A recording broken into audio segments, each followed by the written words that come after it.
events, when in the course of human events, it becomes necessary for one people to dissolve the political bands which have connected them with another, and to assume among the powers of the earth the separate and equal station to which the laws of nature and of nature's God entitle them, a decent respect to the opinions of mankind requires that they should declare the causes which impel them to the separation.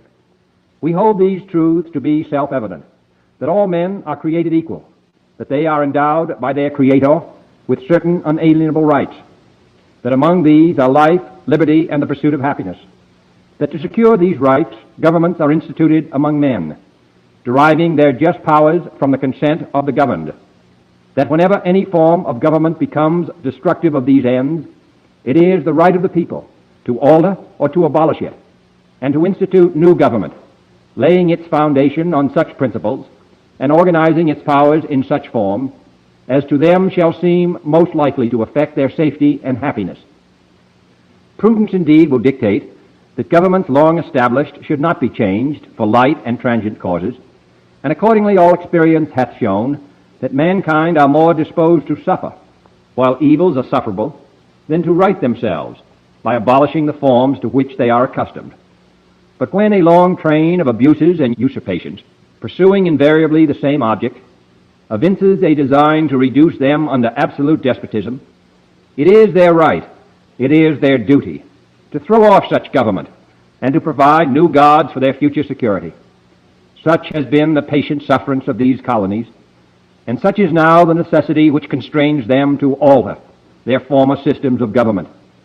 The history of the present King of Great Britain is a history of repeated injuries and usurpations, all having indirect object the establishment of an absolute tyranny over these states. To prove this, let facts be submitted to a candid world. He has refused his assent to laws, the most wholesome and necessary for the public good. He has forbidden his governors to pass laws of immediate and pressing importance, unless suspended in their operation till his assent should be obtained. And when so suspended, he has utterly neglected to attend to them. He has refused to pass other laws for the accommodation of large districts of people, unless those people would relinquish their right of representation in the legislature, a right inestimable to them and formidable to tyrants only. He has called together a legislative body that places unusual, uncomfortable, and distant from the depository of their public records, for the sole purpose of fatiguing them into compliance with his measures. He has dissolved representative houses repeatedly for opposing with manly firmness his invasions on the rights of the people. He has refused for a long time, after such dissolutions, to cause others to be elected, whereby the legislative power, incapable of annihilation, have returned to the people at large for their exercise, the state remaining in the meantime exposed to all the dangers of invasion from without and convulsions within. He has endeavored to prevent the population of these states, for that purpose obstructing the laws for naturalization of foreigners, refusing to pass others to encourage their migrations hither, and raising the conditions of new appropriations of land. He has obstructed the administration of justice by refusing his assent to laws for establishing judiciary powers. He has made judges dependent on his will alone for the tenure of their offices and the amounts and payment of their salaries. He has erected a multitude of new offices and sent hither swarms of officers to harass our people and eat out their substance. He has kept among us, in times of peace, standing armies without the consent of our legislatures. He has affected to render the military independent of and superior to the civil power. He has combined with others to subject us to a jurisdiction foreign to our Constitution and unacknowledged by our laws, giving his assent to their acts of pretended legislation, for quartering large bodies of armed troops among us, for protecting them by a mock trial from punishment for any murders which they should commit on the inhabitants of these states, for cutting off our trade with all parts of the world, for imposing taxes on us without our consent, for depriving us in many cases of the benefits of trial by jury, for transporting us beyond seas to be tried for pretended offenses, for abolishing the free system of English laws in a neighboring province, establishing therein an arbitrary government, and enlarging its boundaries so as to render it at once an example and fit instrument for introducing the same absolute rule into these colonies, for taking away our charters, abolishing our most valuable laws, and altering fundamentally the forms of our government, for suspending our own legislatures and declaring themselves invested with power to legislate for us in all cases whatsoever. He has abdicated government here by declaring us out of his protection and waging war against us. He has plundered our seas, ravaged our coasts, burned our towns, and destroyed the lives of our people. He is at this time transporting large armies of foreign mercenaries to complete the work of death, desolation, and tyranny, already begun with circumstances of cruelty and perfidy, scarcely paralleled in the most barbarous ages, and totally unworthy the head of a civilized nation. He has constrained our fellow citizens, taken captive on the high seas, to bear arms against their country, to become the executioners of their friends and brethren, or to fall themselves by their hands. He has excited domestic insurrections among us, and has endeavored to bring on the inhabitants of our frontiers the merciless Indian savages, whose known rule of warfare is an indistinguished destruction of all ages, sexes, and conditions. In every stage of these oppressions, we have petitioned for redress in the most humble terms. Our repeated petitions have been answered only by repeated injury. A prince whose character is thus marked by every act which may define a tyrant is unfit to be the ruler of a free people. Nor have we been wanting in attentions to our British brethren. We have warned them from time to time of attempts by their legislature to extend an unwarrantable jurisdiction over us. We have reminded them of the circumstances of our emigration and settlement here. We have appealed to their native justice and magnanimity, and we have conjured them by the ties of our common kindred to disavow these usurpations, which would inevitably interrupt our connections and correspondence. They too have been deaf to the voice of justice and of consanguinity. We must therefore acquiesce in the necessity which denounces our separation, and hold them as we hold the rest of mankind, enemies in war, in peace friends.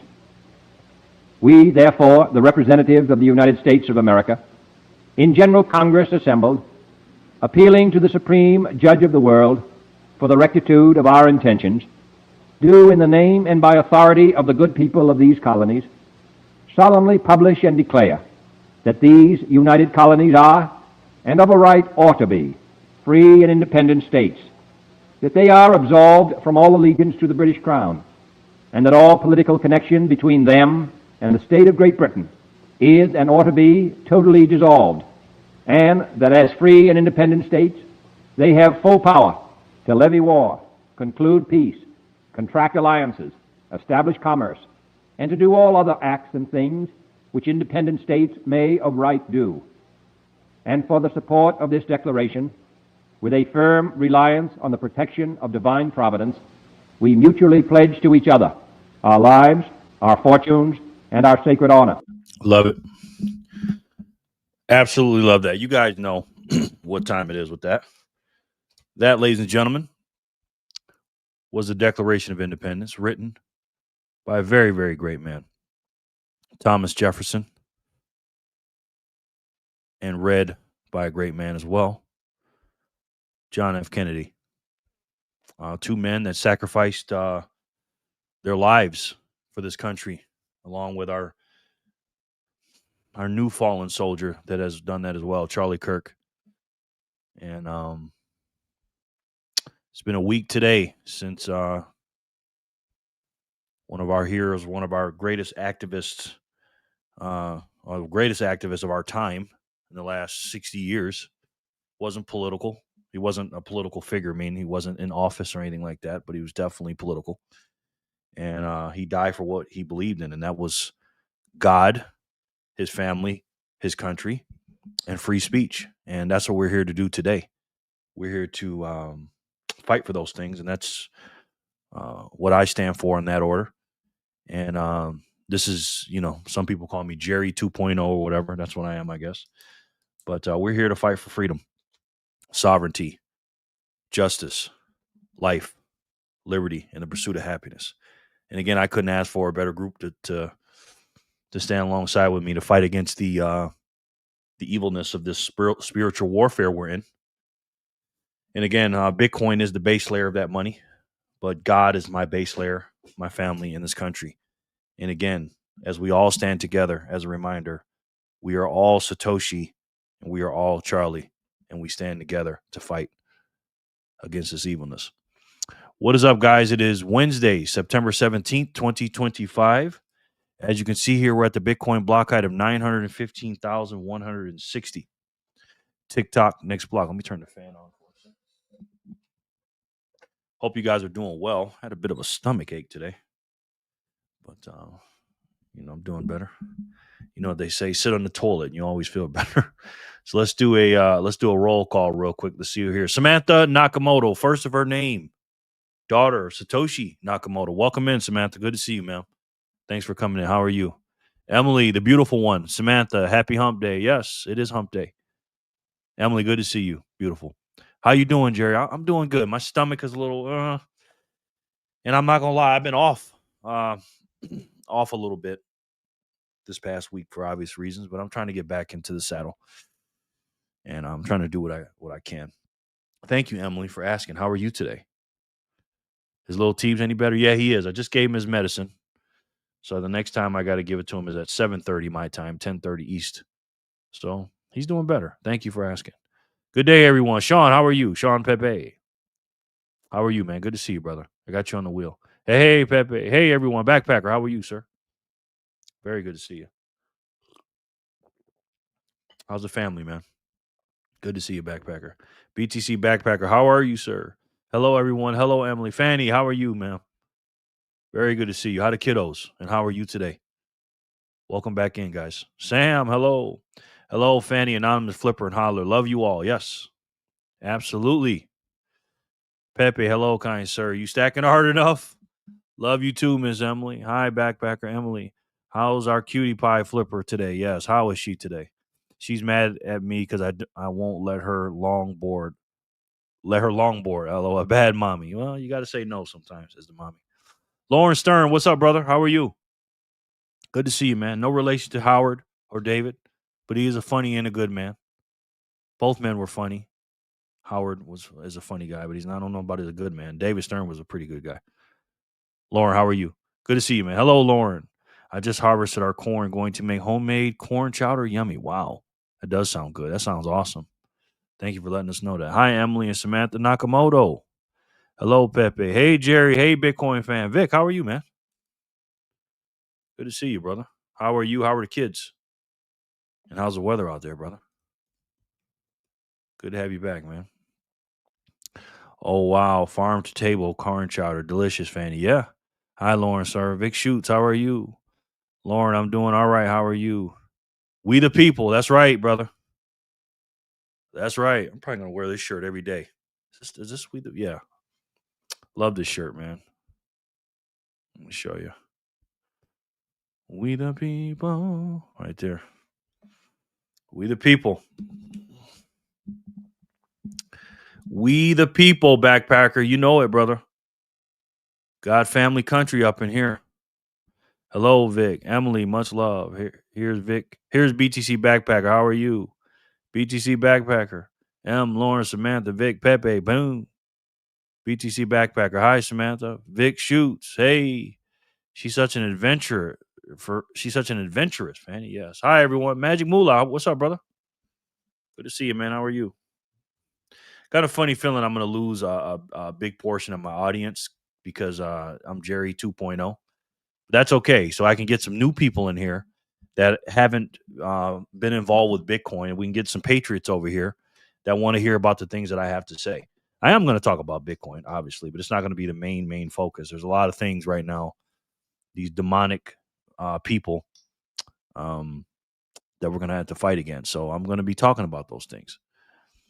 Hello, Moolah. Magic Moolah, how are you? Hi, Emily. We're giving out some Magic Moolah. Magic Moolah, good to see you. Hi, Lauren. Doing all right. Kids are crazy per usual, dealing with some thunderstorms here in San Diego. Okay. It's a beautiful city, man. Beautiful city, brother. Hey, Magic. Hi, Vix. Hello, Vic and Magic Moolah. Yes. Hi, Peace. Got you in the background. Hey, there she is. Jenny Legendary. How are you, man? Ma'am? Good to see you. Very good to see you, Jenny. Fingerpick says, hey, finger pickers. I say, hey, finger picked. How are you, man? Somebody's happy to see you. You know that. Good to see you, man. Demonic people is right. I told someone today that I'm pretty sure I work for Satan's direct relatives at work. Wow. Yeah, it's crazy, man. I was talking to my to Jeray's mother today, and we were talking about that, and she's like, yeah, these people are demons, Jerry. I said, I know. It's crazy, man. Hi, Jen. Hey, finger pick. Hi, Jen. BTC Fanny Packer. Hi, Ems. Hi, Raising Canes. This is Samantha Nakamoto. Yeah. Well, the big news today is in the Bitcoin world is the Fed lowered the rates. And again, I don't think that's a big news in my personal opinion because we all knew they're going to lower it by, if I said raise, I meant lower by a quarter of a point, 25 bips. No surprise there. If they didn't lower them today, then that would have been dereliction of duty by by Jerome Powell. He was already skating on the edge of that. But crazy, man. Shame if you lose any, but if you do, maybe they need to be here by their choice. Just a temporary adjustment that will work itself out, maybe with new people if needed. Yeah. I just have to filter out the people that are not going to like what I talk about, and that's fine. You know what I mean? Just like I'm filtering out people in my life on Facebook and other platforms, and in real life that are celebrating Charlie Kirk's death. I don't put people that don't want to hear about Bitcoin or just want to hear about Bitcoin in the same realm as them. But again, what I talk about is not for everybody. And these demonic people that are celebrating Charlie Kirk's death, I don't want anything to do with them. Nothing. So that's okay. You know what I mean? That's okay if they leave. We'll just get some new people. And that's what we're here to do. We're here to recruit for the Lord. Sharper, what's up, brother? Speaking of the Lord, how are you, man? Sharper, good to see you, man. Always good to see you, brother. How are you today? Very good to see you, Sharper, man. Jen, hey. BTC Bug says, hi, you peas. What's up, Bug? How are you? He's back. How's your day, Bug? Hope you're well. I am well, man. Thank you. I hope you're well, too. Thank you for asking, man. 3 cops confirmed dead, 2 in critical condition was stable, and the shooter is confirmed deceased. Pray for the families. What happened now? Whoa. You just came in hot on that one. What the hell happened? Hey, Vic, Bug, and Sharper. Jen, how are you? And Nico, what the hell? Hi, Sharper. My backpacker family. Hi, you Bug. Greg, hi, Jerry, Freedom fam. What's up, Philly? Good to see you, man. How are you? We're a small group, but we're a large group. We are the freedom fighters, guys. Jen, what's up, gang? Bang, what's up, bro? Bang is a G.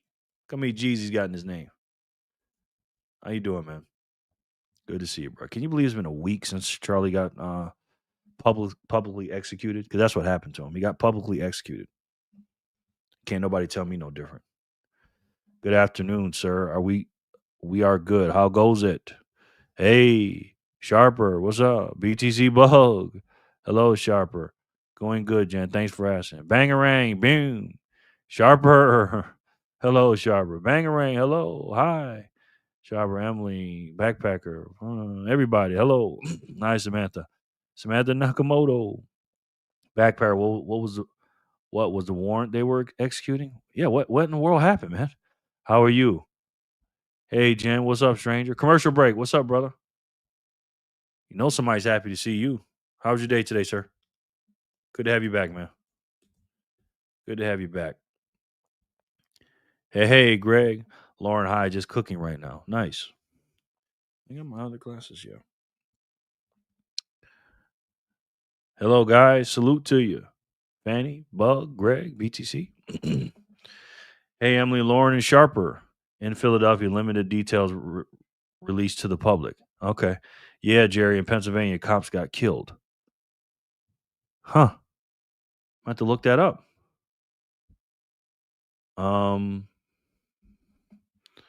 Cops can't killed in PA.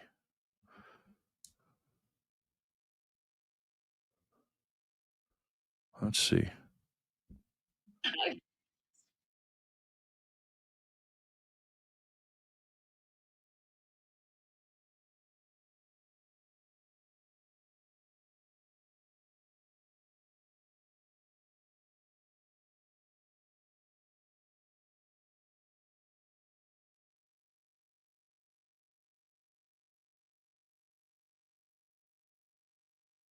me go back to it.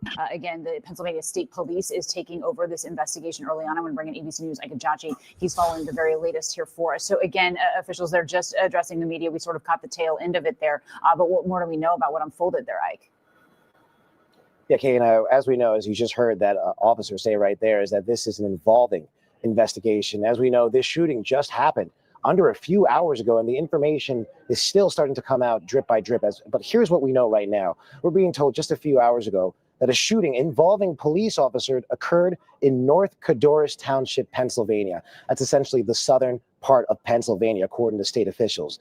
Now, they also say WellSpan York Hospital, they're currently treating 2 individuals related to this incident, obviously coming from North Cadorus Township. Now, the hospital is still working to confirm the conditions of those 2 individuals. We don't know if those are the only 2 individuals who were hurt from this shooting, or if those are just the only 2 individuals who have been transported to the hospital. However, we still know right now that this was an incident involving police officers. Again, right now, we do know that 2 people are in the hospital. We don't know if they're officers. We don't know if there's anyone else that were involved in this shooting. But right now, Kano, that is the information we can confirm, given at this moment. You just heard officers there finishing with that press conference, Kano. All right, certainly a community there that is on edge right now. Again, a shooting involving police officers has occurred. This is happening in southern Pennsylvania. That's according to state officials. There's a lieutenant governor there who's asking for people to send their prayers to the... Huh. That was one of the most vague news reports I ever heard. Crazy. Yeah, Jerry, in Pennsylvania, cops got killed. Wow. All right. Hey, CB. What did I miss here? Somebody said something about Jimmy Kimmel. What were you talking about here, Jenny? Throwing me for a loop. Commercial break. What did I miss? Break going good. Throwing Jerry for a loop last night. You did that?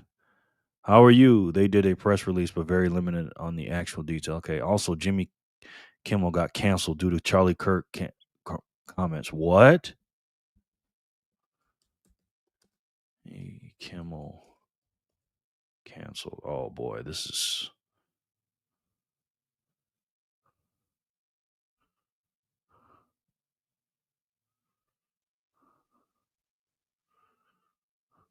I don't see anything on it. Let's see. Let's see this.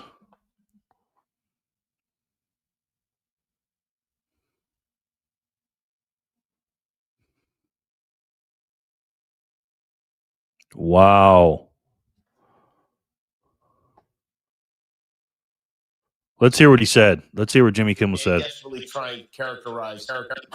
We hit some new lows over the weekend with the MAGA gang desperately trying to characterize this kid who murdered Charlie Kirk as anything other than one of them, and doing everything they can to score political points from it. In between the finger pointing, there was grieving. On Friday, the White House flew the flags at half staff, which got some criticism. But on a human level, you can see how hard the president is taking this. My condolences on the loss of your friend Charlie Kirk. May I ask, sir, personally, how are you holding up over the last day and a half, sir? I think very good. And by the way, right there, you see all the trucks?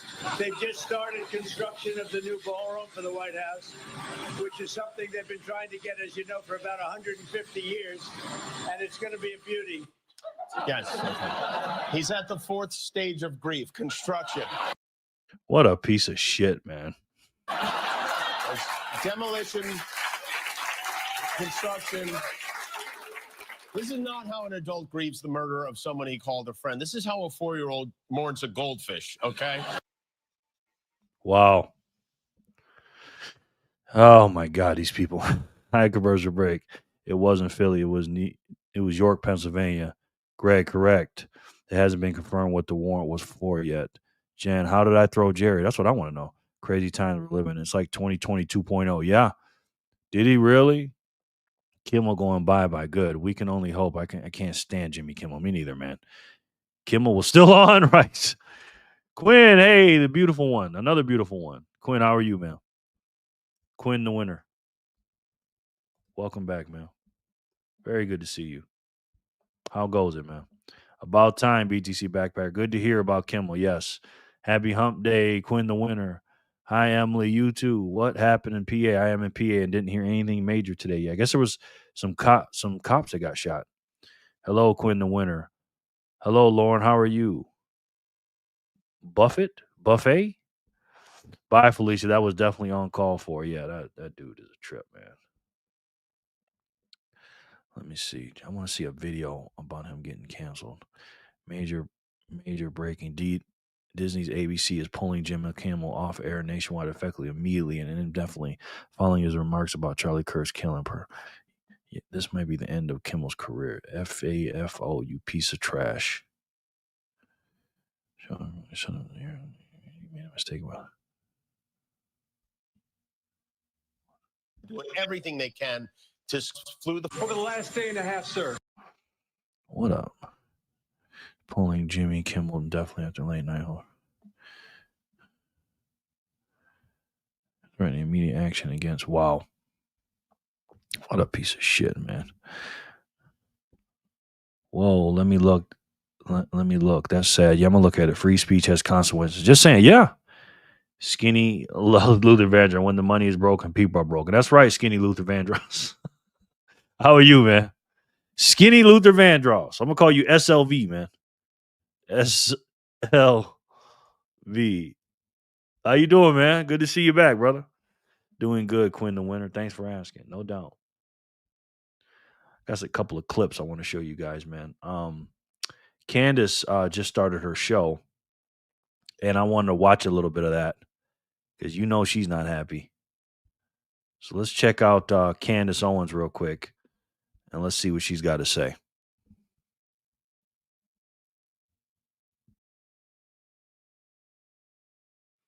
All right, you guys, let's actually start today's episode with a game. I mean, the feds like to play games. Let's play a game. And this is one that everybody can join in on, okay? It doesn't matter how old or young you are. I want you to grab your cell phone and I want you to go to your text messages and search. Oh, we'll get to that in a second.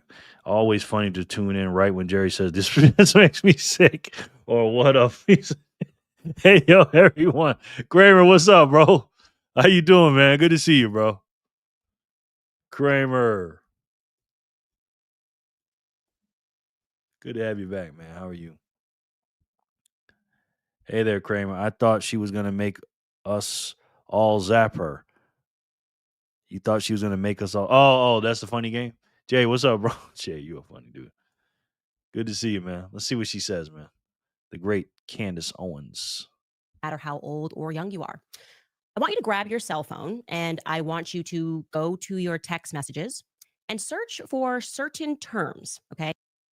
Every time I start a video, it's guaranteed somebody comes in. Hello, Kramer. What's going on, P? Spaceman, what's up, bro? How you doing, brother? Very good to see you, Spaceman. Spaceman. Bitcoin Bacon Booty's in the house, too. Good to see you, Bitcoin Bacon Booty. Hi, Jerry. Hey, how are you? Triple B's. Good to see you. Hello, Kramer Industries. And Jay. Hi there, Jay. Jay, Spaceman. Triple B, hello. Triple B, how you doing? Hello to all. Hey, Quinn and Elm. Let's see what Candace has got to say here. So grab your phones out, guys. She wants you to do an exercise. She's going to play a game with you. Grab your phone and see what happens. No matter how old or young you are.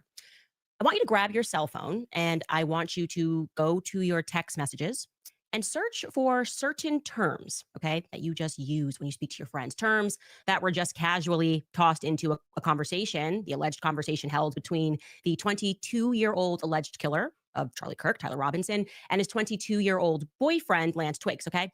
The first term I want you to search is retrieve. Yeah, let's look it up. When is the last time that you used the word retrieve between you and a friend? Retrieve. I'm going to retrieve something. I played this game with my entire staff, and I was able to find, since dating back for the last 3 years, 2 messages where someone used that term. The first person was somebody that was former military, and the second person was a cop. Makes sense. Okay, we're not done playing this game. Second term that I want you to look for in your phone is vehicle. Vehicle. Well, I mean, what pops up for you? Is that something that you say? I'm just going to go outside to my vehicle. I left something in my vehicle. Candace is going to be on this, guys. Like when she was reading the text messages between the two, it didn't sound right. And again, a guy that's the alleged shooter, why would you be texting all that stuff? That didn't even make any sense, man. You know what I mean? Not to me, anyways. But looks like Candace is going to crack it open. I'll be right back. I just parked. I parked my vehicle outside. I don't remember where I parked my vehicle. What's popping up for you? Oh, probably literally nothing. Maybe something related to the DMV. That's what came up for me. Things about the DMV. I think for Skylar, something came up for his car wash. Your vehicle is ready. Sounds pretty professional. I don't know what to tell you guys though, because what they're telling us is that is just the way the 22-year-olds are speaking these days. Apparently, they just shoot the breeze with one another and they say vehicle and retrieve. And if you don't believe me, then good. You shouldn't believe that. You shouldn't believe me when I say that. So welcome back to Candace.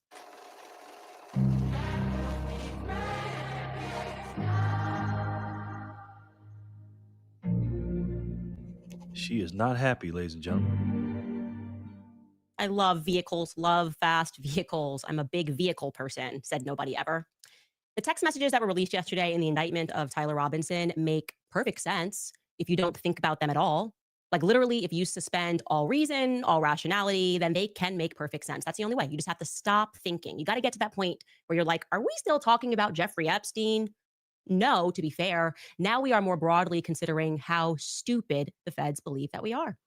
And the frankly obnoxious messages that someone strung together must clearly be for either our or their own entertainment. So I want to hyper-focus on those. I want to actually hyper-focus on what exactly is wrong with these text messages between Lance and Tyler. Now, first and foremost, the obvious thing, there's no timestamps. Right away, major red flag. Very easy to say he sent the first message at this time as a part of your investigation.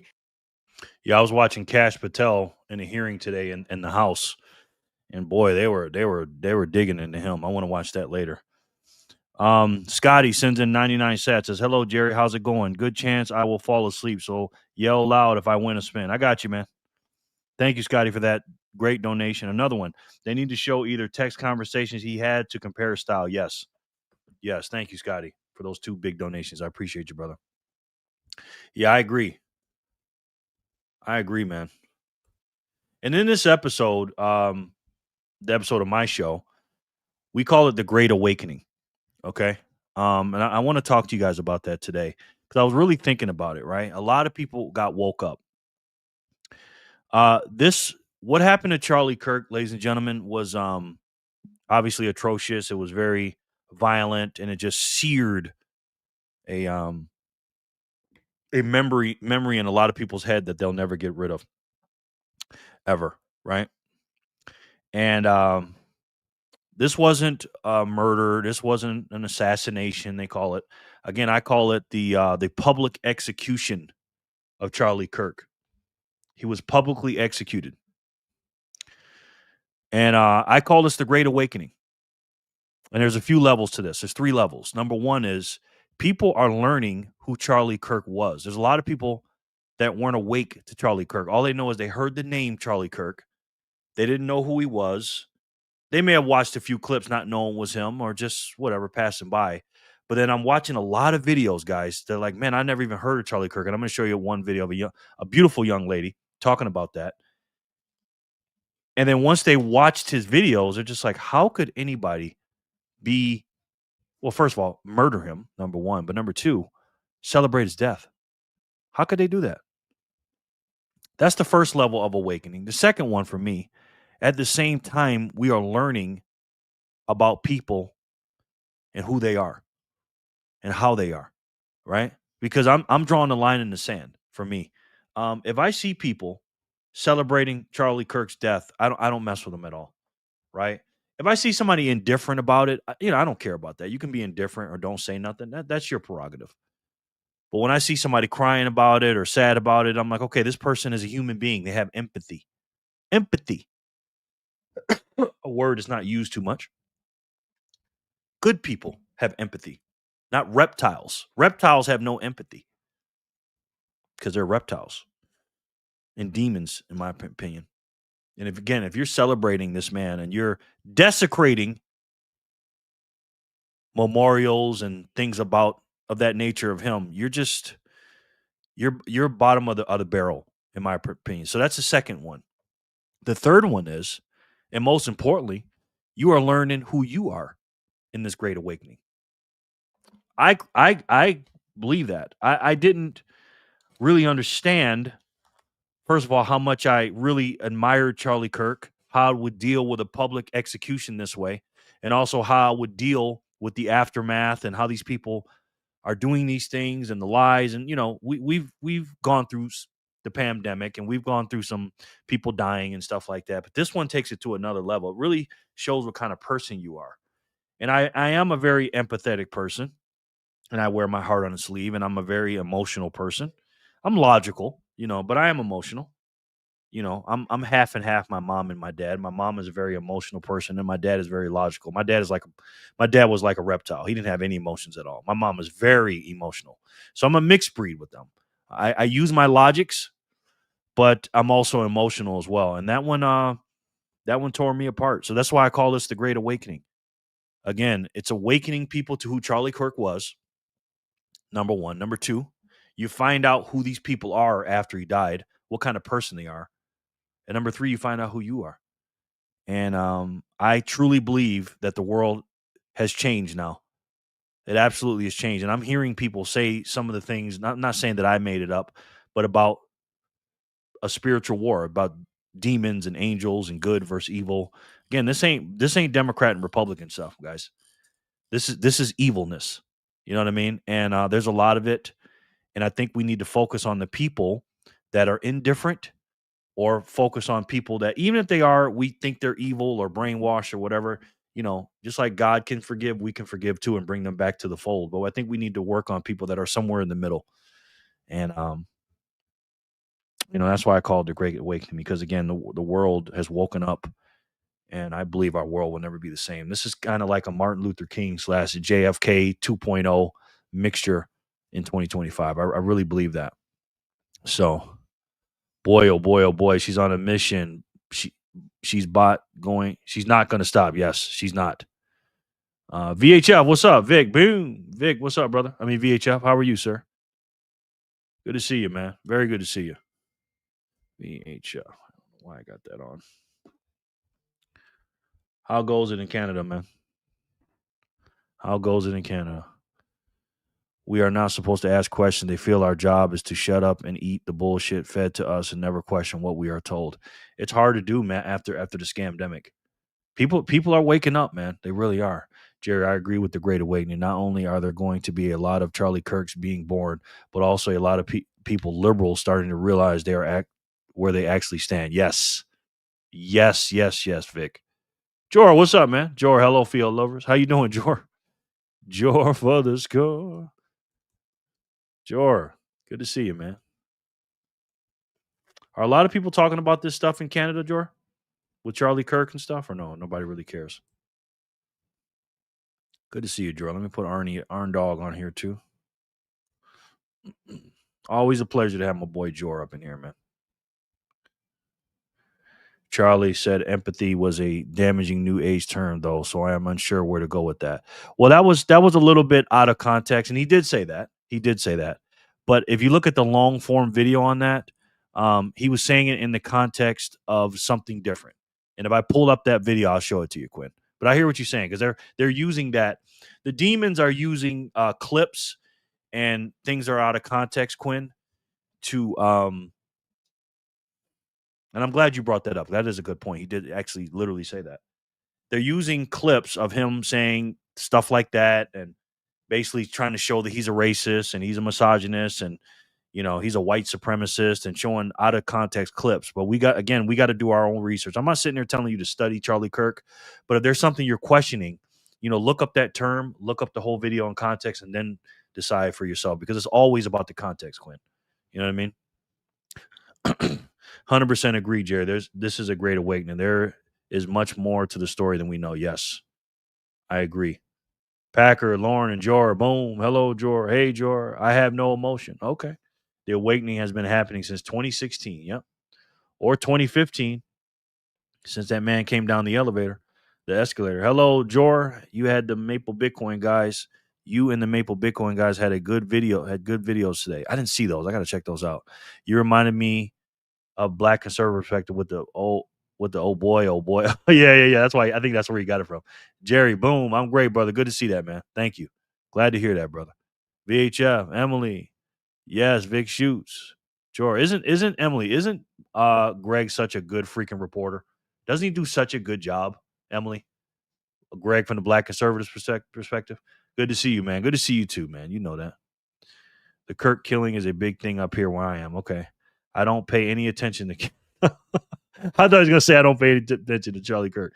Hey, Jordan Artie boy. I woke up today to a video informing me that there is a GoFundMe for whoever manages to Charlie Kirk Trump. Wow. And it already has over 42 million in there. When did our world become so full of hate? Wow. And again, this is from the mainstream media. They weaponized the situation. And let me say this. I may get in trouble for saying this, but fuck it. Let me say this, guys. We're not fighting against the Democrats, okay? We're fighting against the handful of people that are controlling the world, that used to control the media. They have all the money. They don't do it for money or anything like that. They do it for power and control. All right? That's what they want. They want us to be slaves. And the people that have brainwashed their soldiers, the puppets that have also brainwashed them, which is the mainstream media, the propagandists, the politicians and the like. And I call them also the race hustlers, the black people the black bourgeoisie people that want to keep black people victims. And it's all about dividing us and conquering us. We need to know the big picture. We need to get these people awake, not woke, awake, so they understand what's going on. You know, then we can teach them about Bitcoin. But if they're sitting there thinking that Donald Trump's a racist and Charlie Kirk needs his grave spit on, they're never going to buy Bitcoin. And we're never going to fix the money or fix the world. So we got to fix that stuff first, in my personal opinion. VHF, Vic Quinn. VHF, Vic Quinner. Quinn the winner. Do you know the difference between empathy and sympathy? Asking because a lot of people don't. Good question. 2015. Yes, you're right. Yeah, that's what happened, man.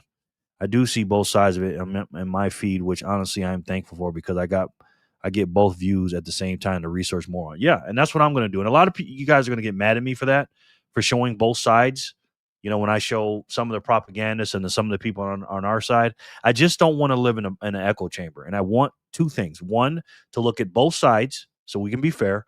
And two, the other side that we disagree with, we need to figure out what the enemy is saying. And you know the saying, keep your friends close and your enemies closer. Yes, sir. I love you all. Let's rise above it all. Power to you all. Hey, B.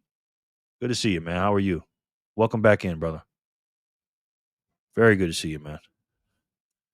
Be here. Thanks for coming in, brother. Appreciate it.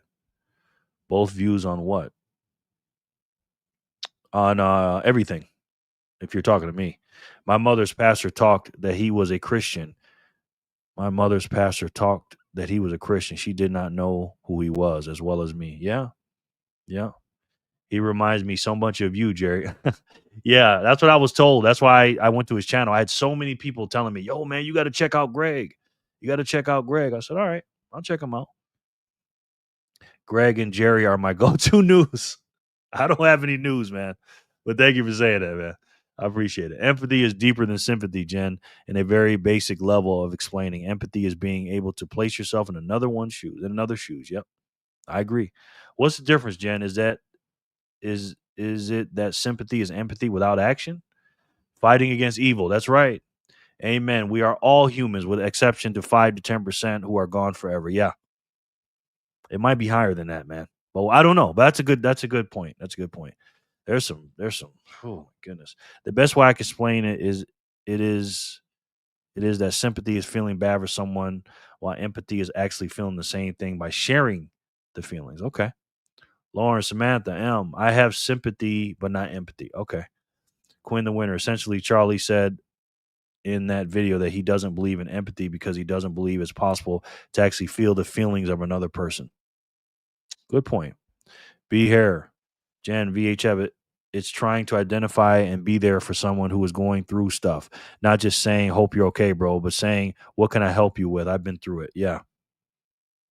Good point. I meant it seems big here in Canada, Pastor. Okay. VHF, And that was Charlie's argument. All right. The ability to understand and share the feelings of another is a literal definition. Yep. Yeah, I don't even have my own emotion. Why the F would I want to have the feelings of somebody else? Jen sounds like a fortune cookie. I love it. Yeah. But I want to show you the young lady I was talking about earlier. Beautiful young lady too, man. She used to be on the liberal side. So let's see what this young lady has to say, because she's very eloquent, very beautiful young lady. Let's check her out. So I don't make political content on my page because of my own personal experience with speaking my mind on political topics. I went to a very liberal arts college, heavy on the liberal aspect. It was basically an echo chamber of liberal indoctrination, and I barely came out of there with a sane mind, because any opinion that I had that wasn't 100% on board with liberals caused me to be socially ostracized, criticized with every name in the book: racist, homophobic, bigot, this, that, and the third, which couldn't be further from the truth. I mean, I used to be the biggest liberal out there. I actually organized and hosted my own protests when George Floyd died. Just you guys are gonna laugh, but I also had a septum piercing. I had blue hair, so I know that stereotype is out there. So it's kind of true, but that's how I was back around 2019, 2020, just that era. Where things started to change was when I started to get a lot of pushback and criticism for just speaking my own opinions on college campus. It really shook me deeply to my core and made me self-reflect, research a lot of topics, and I just started diving more into conservative opinions. So I started watching people like Amir Odom on YouTube, Amal Akanobi, Candace Owens, Ben Shapiro, Piers Morgan, Blair White, all of those prominent YouTube channels. Started watching their videos, and I started realizing how much the left has brainwashed me in a way. Just my way of thinking was very much a victim mentality, and I wasn't happy when I was a Democrat. I was very upset, angered all the time, wasn't happy with myself. Yeah, because it's all about emotions. And you heard what she said. She was in a very, very liberal school. Again, it's indoctrination. That's what it is. And she was afraid to speak her mind. Again, there's nothing wrong with being a Republican or Democrat. But if you're a Democrat, if you're in a Democrat school or a Democrat office with a bunch of Democrats, you can't tell those people you're a Republican or a conservative or you like MAGA, or even if you're religious. Sometimes they ostracize you for it. You know what I mean? They call you out, and that's the difference, man. But again, they're the loving, tolerable liberals. There's nothing loving about them. I wasn't at my healthiest back then either. So I think those are very interesting correlations. Now, it may not be the case for everyone, and it probably isn't, but for me personally, that was my experience as a Democrat. And I do think that part of the reason why that was is because Democrat. Wow, Jor, what happened? You care to share that one? I heard some crazy stuff on the weekend from an electrician who works at the university here. I couldn't believe my ears, and I knew it was bad before, Wow. Leftists misuse the word empathy, meaning to care for all and having understanding towards others, but they only apply it to people who think like them. No empathy for anyone else. That's why they celebrate. Yeah, that's right, Lauren. Did you guys see Dame Dash on the Breakfast Club yesterday with Charlemagne the God? Dame Dash. Oh my God, he flamed Charlemagne the God. Did you guys see that? I'm gonna play that if you guys haven't seen that. I love it because I cannot stand, Charlemagne the Devil. If you haven't seen it, Mindset is that you are a victim, subject to your circumstances as an Afro-Latina Black woman here in America. It's like, oh, you have no rights because you're Black and it's hard for you. You're probably poor and you can't do anything. You can't make your life better. Just, things like that. The victim mentality. It's the victim mentality, ladies and gentlemen. I have family members in my family. Buddy, I'm working.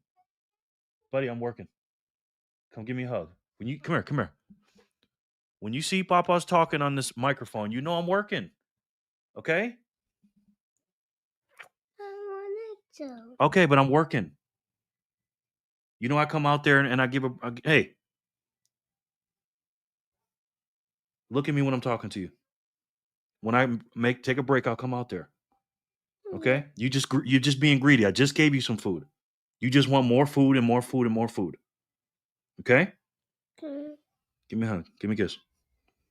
I love you. I'll bring you some snacks in a second, okay? Okay. I love you. You know better than that. You're a good boy. What was I saying? Oh, it's the victim mentality, right? They'll literally tell you that they can't make it in America. They're victim. I said, can you do me a favor? I want to ask you two questions. One, what can't you do that a white man can do?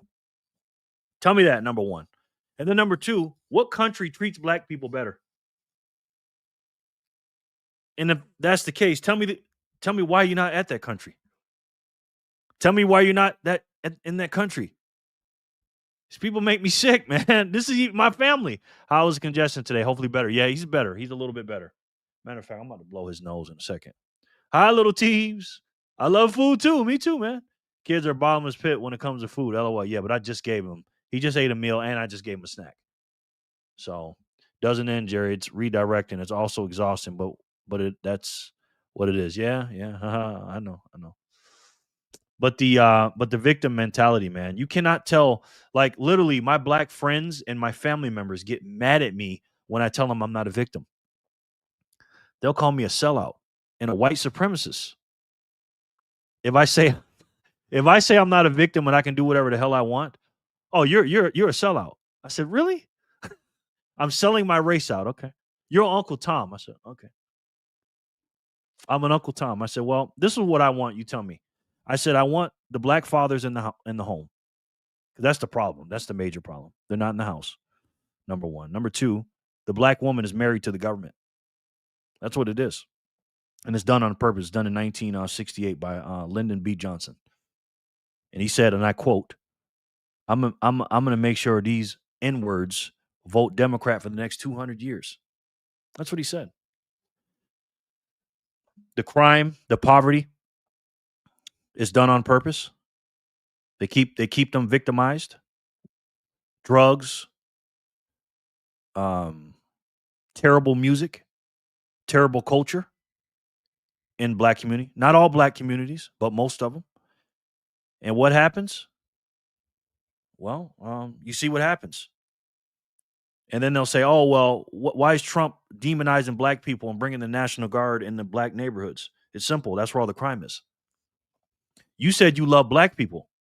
If you love black people, and I'm talking to the black race hustlers that want to keep the race stuff going, I said, why would you be mad at Trump bringing in the National Guard to help save black lives? Because these Democrats that have been bought and paid for on the federal level, they want to keep black people on the plantation. All they care about is power and control, and they want you to vote for them. So they have to constantly keep giving you excuses and no responsibilities to stay down and to stay in perpetual victimhood mentality, because if you're a victim, you need somebody to save you. That's what they want. And I've had a lot of people tell me, why don't you be the black leader? Why don't you speak up for the black people? And I thought about that. And I've come to one conclusion on that. I hate to say this, man. I don't know if there's any hope for us, for my people. Honestly, I've tried, and believe me, I've tried. And I'm sitting there, everybody's like, "Oh, you speak so well, and you know all this stuff." And I'm like, "Yeah, but if I can't get my own brother, literally, my brother, who's 9 years older than me, is a victim. My brother is a perpetual victim." And I tell him that. He gets so mad at me for that. I said, well, you can't beat me up no more. He could when we were little. He can't beat me up no more. Believe me, he's tried. Okay. And I love my brother. But I haven't talked to him in months. Well, he hasn't talked to me in months because he doesn't like that I like Trump. He said, why are you not voting for the black woman? I said, well, there's no black woman in the race. What black woman? I don't know any black women. Oh, you trying to be funny. I said, Kamala Harris is not black, bro. You know that, and I know it. You just hate Trump. You will vote for a paper bag over Trump. But again, I'm a sellout because I want black people to thrive. I want a black man in the house. I want a black man to treat a black woman good. I want a black man to get married and be there for his children and not sell drugs and not commit crimes and to pull up his fucking pants. I'm a sellout when I say that. I said, really? So the drug dealer, what is he? Is he a sellout? How about the pimp? How about the father that's got 6 and 7 baby mamas? Is he a sellout when he doesn't raise his kids? I raise mine. But again, when you have an ass backwards culture, you have an ass backwards way of thinking. So, yes, they don't call him Jerry Legendary. Thank you, man. There's more black millionaires in America than anywhere else in the world. Exactly. You can't tell them that, though. You can't tell them that. Post show on Noster so I can repost, Jerry. Post show on Noster. So I did that. Hit that like, everyone. No doubt. Thank you very much, Fanny. Yeah, I put it on Noster. I believe I did. Thank you for saying that, Fanny. Jen, like how all the ghettos were formed. They were formed for a reason. Yes. Jerry, you're going to break those knobs on the microphone. LOL. Was I squeezing them? I tend to do that when I start thinking. Yeah. Yes. Pull up his pants. They are all contributors. Yep. Very well said, Jerry. Thank you. Well, they don't. My family members don't like when I say that. But I'm really liking this young lady. She reminds me a lot of my daughter. Is really, when you internalize them, it becomes your reality, right? So that was like my reality back then. And I had to wake up and realize that that's not the case. Like, my mom is very successful. This is a very good, high-paying job. I was raised very comfortably, upper middle class. I was able to do whatever I wanted to do without an issue. And this is wow. I thought black people couldn't do that. I grew up in the suburbs. I've always lived in the suburbs. And then when I got older, I lived very well. I always had money. I did well in my life. But again, you're a victim, though, right? You're a victim when you do that. When you making excuses and stuff. You know what I mean? Or I'm a sellout. Only reason you did that because you had white friends. I said, really? That's why I made it. I made it because I had white friends.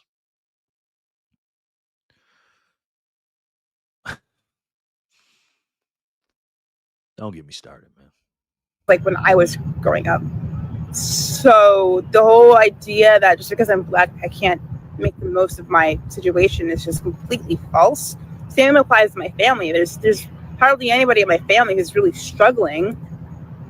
If it's, that's not due to their own choices. Of course, I have some family members who are not doing as well as they could be, but they chose to do drugs. They chose to stay in really bad areas, which of course also impact how you view life. Everything has a cause and effect. And I started realizing that. And then, of course, with Charlie Kirk passing away and being assassinated, I actually had never seen any Charlie Kirk's videos. To be honest, I didn't really know who he was. I had heard of him, but I just didn't really know who he was. So when my coworker told me that Charlie Kirk was shot, I had to look into it, of course, because I didn't know if he was Republican, if he was liberal. I just didn't know. I didn't know where he stood. And ever since then, I've just been down the rabbit hole of Charlie Kirk's videos, and I just can't understand the hatred that this man had gotten. As someone who's also wrestled with my own faith, I grew up in a very traditional Christian household. I know what it's like to just, wrestle with that in your connection with God. Just in watching his videos, this actually strengthened my relationship with God. It's brought me closer to him just to see how passionate, how secure he was in his faith. It's actually very admirable. And you can believe what you want. I don't care what you believe in. I just know from me how I was raised. It was deeply moving for me to see a man like that, especially in today's day and age, just so proud of his faith and proud to share that with other people. I'm always scared to bring up my faith in conversation because of the criticism that I've gotten in the past. And also my own personal struggles as well. But watching his videos just showed me how dark and demonic people have been in. Preach. Dark and demonic. Where have we heard that at, guys? For sure. Preach it, young lady. their reaction to his assassination. I had a coworker post to a story, let's thank so-and-so for using her birthday powers to kill Charlie Kirk. Comments like that are just so disgusting. I actually can't fathom why anybody would think it's okay to post that. I'm not the biggest Kamala fan, but if she was assassinated, I would not feel joy about that. And I just think it says a lot about a person when they do express those types of feelings openly online, especially when things like that happen. Now, you can feel however you want about Charlie Kirk. I certainly don't agree with him on every single take he's had, but I would not wish for anybody to be assassinated for just speaking their opinion, especially how he did it so eloquently, respectfully. It didn't matter who you are, black, white, brown, anything in between, mixed, from a different country as well, because many people from overseas also loved Charlie Kirk. If you're trans, gay, non-binary, any part of the rainbow, if you were on that spectrum, he would still treat you like a human being. And that's what people should do. People should aspire to be like that, to treat others with respect, regardless of what their opinions are. This girl, I want my daughter and her to be friends. She sounds exactly like my daughter. My daughter talks just like this. I love it. Regardless of what their political affiliations are as well. Because at the end of the day, we are all human beings. We are all worthy of being loved, respected, and accepted. Good point, VHF. VHS says the slave plantation was abolished in the Western society, but the slave plantation still exists in the minds of the victim mentality. Exactly. You know where the plantation at, VHF, beside your mind, and you're exactly right. The slave plantation is the Democrat Party, right? That's the plantation. See, back in those days, they would call a black man that was in the house, they call him a house Negro or a house N-word, right? That's what they would call him. And the reason they call him that, because they'd say, oh, you're just trying to get close to massa, so you don't have to do all the hard work and kiss the white man's butt and all that. So if you are friends with white people today, or Republican or conservative today, you're a house Negro. But if you're a Democrat, quote unquote field Negro, you're a real one, they say.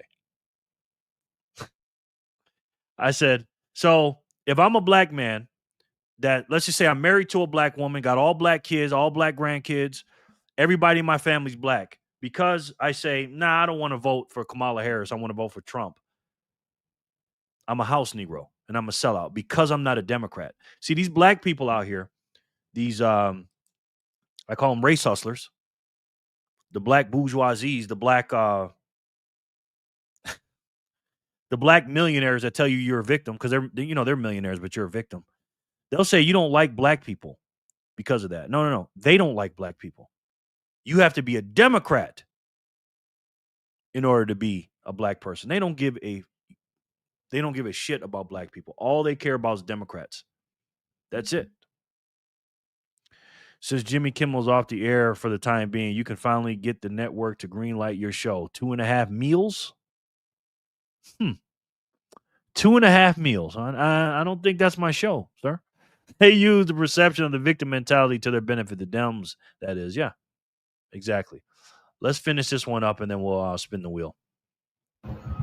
To be able to speak our minds, because that's one of our rights that we have here in the United States as American citizens. We have the right to speak our minds freely. Of course, there are consequences, but the consequence should never be death. That, to me, is just awful. And the fact that there are so many on the left who support ostracization and assassinations just because you don't agree with somebody just deeply bothers me, and is why I personally cannot associate myself with the left anymore. Any party that is like that, I can't get on board with, personally speaking. And I wouldn't necessarily say I'm like a full-on MAGA conservative, because that's not true, but I definitely do resonate more with the idea that the left has left me, because this is a party that I don't even recognize anymore. I think they have lost the plot. Ding, ding, ding, ding, ding. Did you hear that? First of all, Scotty sends in 99 sats. Thank you, Scotty. And says, you can tell she isn't on the left. She isn't screaming her message. Frothing at the mouth and crackling demonically. Exactly, Scotty. Exactly. Bang Rain says, got to run for a bit. Okay, I'll take you off the wheel for a second. What did she say there, guys? She didn't leave the Democrats. The Democrats left her. They went so far left, you can't even recognize. You can have somebody standing there, but then the pendulum moves over, right? Again, MAGA is not far right, guys. You know what far right is? Something like a Nick Fuentes or a real like white supremacist racist guy that says, hey, I don't want any, black people here, Indian people. I don't want anybody. I just want this country like this. And, kind of like, I don't want to say Confederate flag because Confederate flag don't mean racism all the time, and those are people that are just very, very extreme, very, very, and there's not a lot of them, to be honest with you, very violent and stuff like that. MAGA is not like that. MAGA is moderate. Charlie Kirk is moderate. Donald Trump is moderate. Common sense, America first, peace through strength. And when you have the left, that all they do is want to tear down stuff, yell at you, kill you, scream at you, punch you, defame you, and all this other stuff, there's nothing tolerant about these people. So when you're a registered Democrat and then you see the party just moving way over there, just like I didn't leave the Democrat Party. The Democrat Party left me. I think that there are some serious fundamental issues with the left that need to be addressed and reformed and changed if they expect people to proudly support the Democratic Party.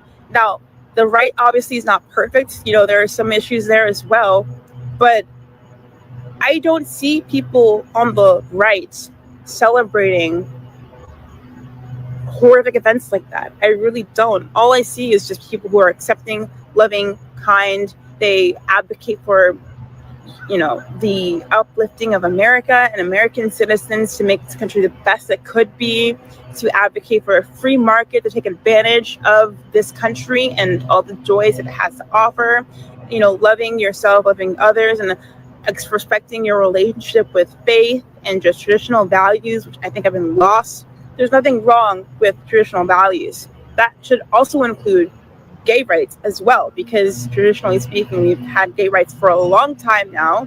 So, this whole idea that, conservatives are homophobic, racist, bigoted, that's just not the case. That has not been my experience. AKA, if you don't agree with us 100%, you're all those things. That's what they say. So let me give you the link to this one, to her video. Absolutely beautiful young lady. Copy. Let me put this in the chat. And go ahead and check that video out. She's a very smart and well-spoken young lady. Absolutely. All right, let's do a few spins, guys. Let's do a couple spins. Jenny, today is Wednesday, September 17th, 2025. It is 5 o'clock my time right now. We just bought 858 sats for $1. Now, let me say the elephant in the room. We all know that the Fed, and I already said this before, but I'll say it again. The Fed lowered the rate by 25 bips, 25 basis points, quarter of a point. Is that a big deal? No. Because again, we knew it was going to happen. If they did a half a point, maybe I'd talk about it more. They should have did a half point, to be honest with you, but it's no big deal to me. We knew this was coming. So, and again, why am I going to sit there and talk about a crooked entity like the Fed when we know what they're doing? You know what I mean? And it's just so stupid and crazy to me that all our monetary policies are based on what one man and one department does with our money and how much it costs to borrow. It's absolutely insane, man. But I thought the liberals said we were not allowed to disagree with what they say and feel because they're inclusive to everyone who thinks and speaks exactly like them. Exactly, man. These people are insane, Lauren. Insane. So today is Wednesday, September 17th, 2025. This is the first spin of the day. Block 160, Jenny. 160. Now let's spin it. And let's see who can win it.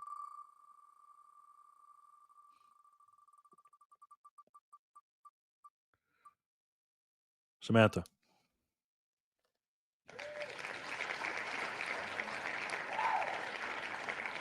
I'm going to show you guys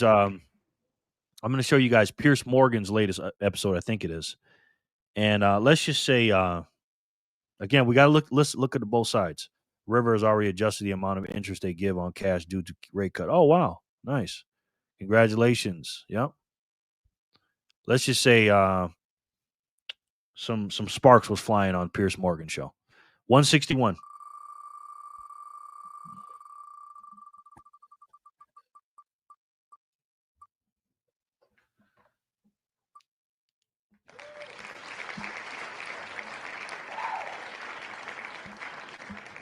Commercial break. Congratulations. Oh, I had to sneeze. Nice, Samantha. But it's something, ain't that right, Jerry? What's up, Corey? Corey, how you doing, sir? I love when he does that. 3, 5. Corey from Got Sats. Good to see you, man. You're right on time, about an hour after I start. Corey, how are you, brother? Good to see you, man. Thanks, no doubt. Corey, boom. Congratulations, Samantha. Commercial break. Good game, Samantha and CB. Hiya, Corey. Give to my girl, Emily. Yes. Smart man. Commercial break. Dollar General. 162 is on you. This Piers Morgan clip is pretty funny, guys. We're going to watch that. Flip. Game over. Flipper, congratulations. I'm Flipper. This is Little Slip. And I just want to say good morning to all of you and have a great day and keep on stacking those sats. Buckaroo salute. Woo! Oh, I can't watch that enough, man. My goodness. Game over. Flip. Hey, there he is. Big donation. Thank you so much. That helps with the payroll. You know who that is, guys. That is Gray Motion. Thank you, Gray. Game over. Flip. Woo. Yep. Flipper. Congratulations, sweetheart. How are you today, Flipper? And Holler. And Anonymous. Congratulations, Flipper. LOL. Buckaroo. Salute to Flipper. Congratulations, Flipper. Yep. Thank you, man. Oh, Gray's here. Let me put Gray on the wheel. Gray's giving out sats. He don't even say nothing in the chat. He's just giving out sats. Gray, good to see you, man. Now let me give you a pre-thing. I don't like Piers Morgan, guys. I don't like Piers Morgan. But a broken clock is right twice a day. But he has the best guests on there, man. He talks too damn much. But he has some pretty good guests on today. Hey, Lauren. Thank you, Gray. They are good and fed. LOL. Okay, good. Let's check out Piers Morgan, man. Well, joining me on the panel to discuss all this is Riley Gaines, the host of Games for Girls on Outkick.com, Gillian Michaels, host of Keeping It Real, Brian Shapiro, host of Pushing the Limits, and Lucas Bain, better known as the amazing Lucas. This guy's the biggest piece of shit, man. I'm sorry. This is a guy I cannot stand. The amazing Lucas. I can't stand this dude. My goodness, man.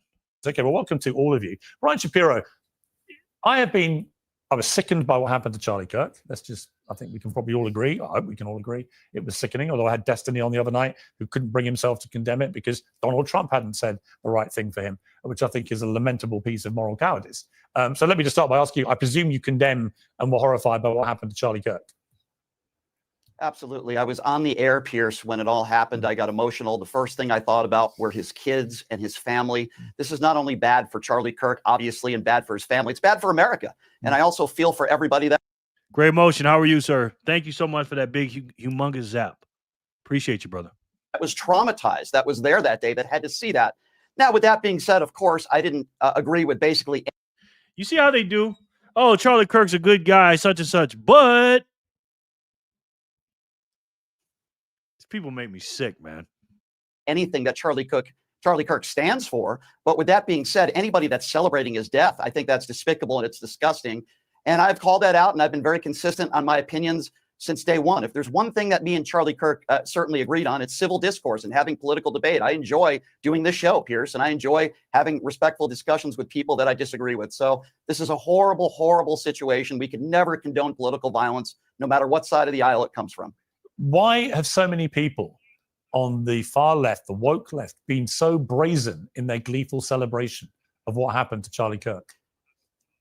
Well, my response to that, number one, is I'm not on the far left, so I certainly don't speak for them. But there's people on both sides of the aisle. I know Republicans don't want to hear that, but there are crazy lunatics on both sides of the aisle that celebrate really horrible things that happen to people in America. I don't agree with them. And if you're on the far left or the far right and you celebrate anybody getting murdered, then there's something wrong with you. And I don't feel bad for any of those people that were fired for celebrating his death. I think it's disgusting. Now, if you're just talking about him and saying, well, he wasn't a good guy, here's why I didn't like him, here are some of his quotes that he said in the past, I don't think you should be fired for that. I think there's a way to call out political violence and say Charlie Kirk didn't deserve this. I feel for his family, but I didn't like Charlie Kirk and I didn't like what he stood for. I think you could make both points respectfully.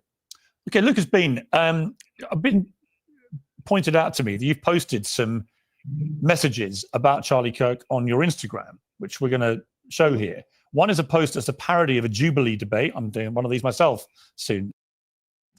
Yeah, we'll get into that in a second. Jenny just gave a Jenny zap of a 1, 2, 3, 4. Thank you, Jenny, so much.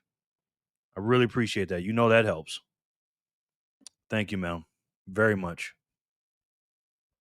Titled Charlie Kirk versus Bullet. Can one... Look at this. Look what he put up there. Charlie Kirk versus Bullet. Can one bullet to the neck outsmart one conservative? This is Lucas, the amazing Lucas. What a piece of fucking shit, man. This dude is a piece. I cannot... Now watch this. Bullet to the neck, outsmart one conservative. Well, that was a short watch. Number 2 is a mocked-up promotion poster called Kirk and Twerk at Neck of the Woods. And wow.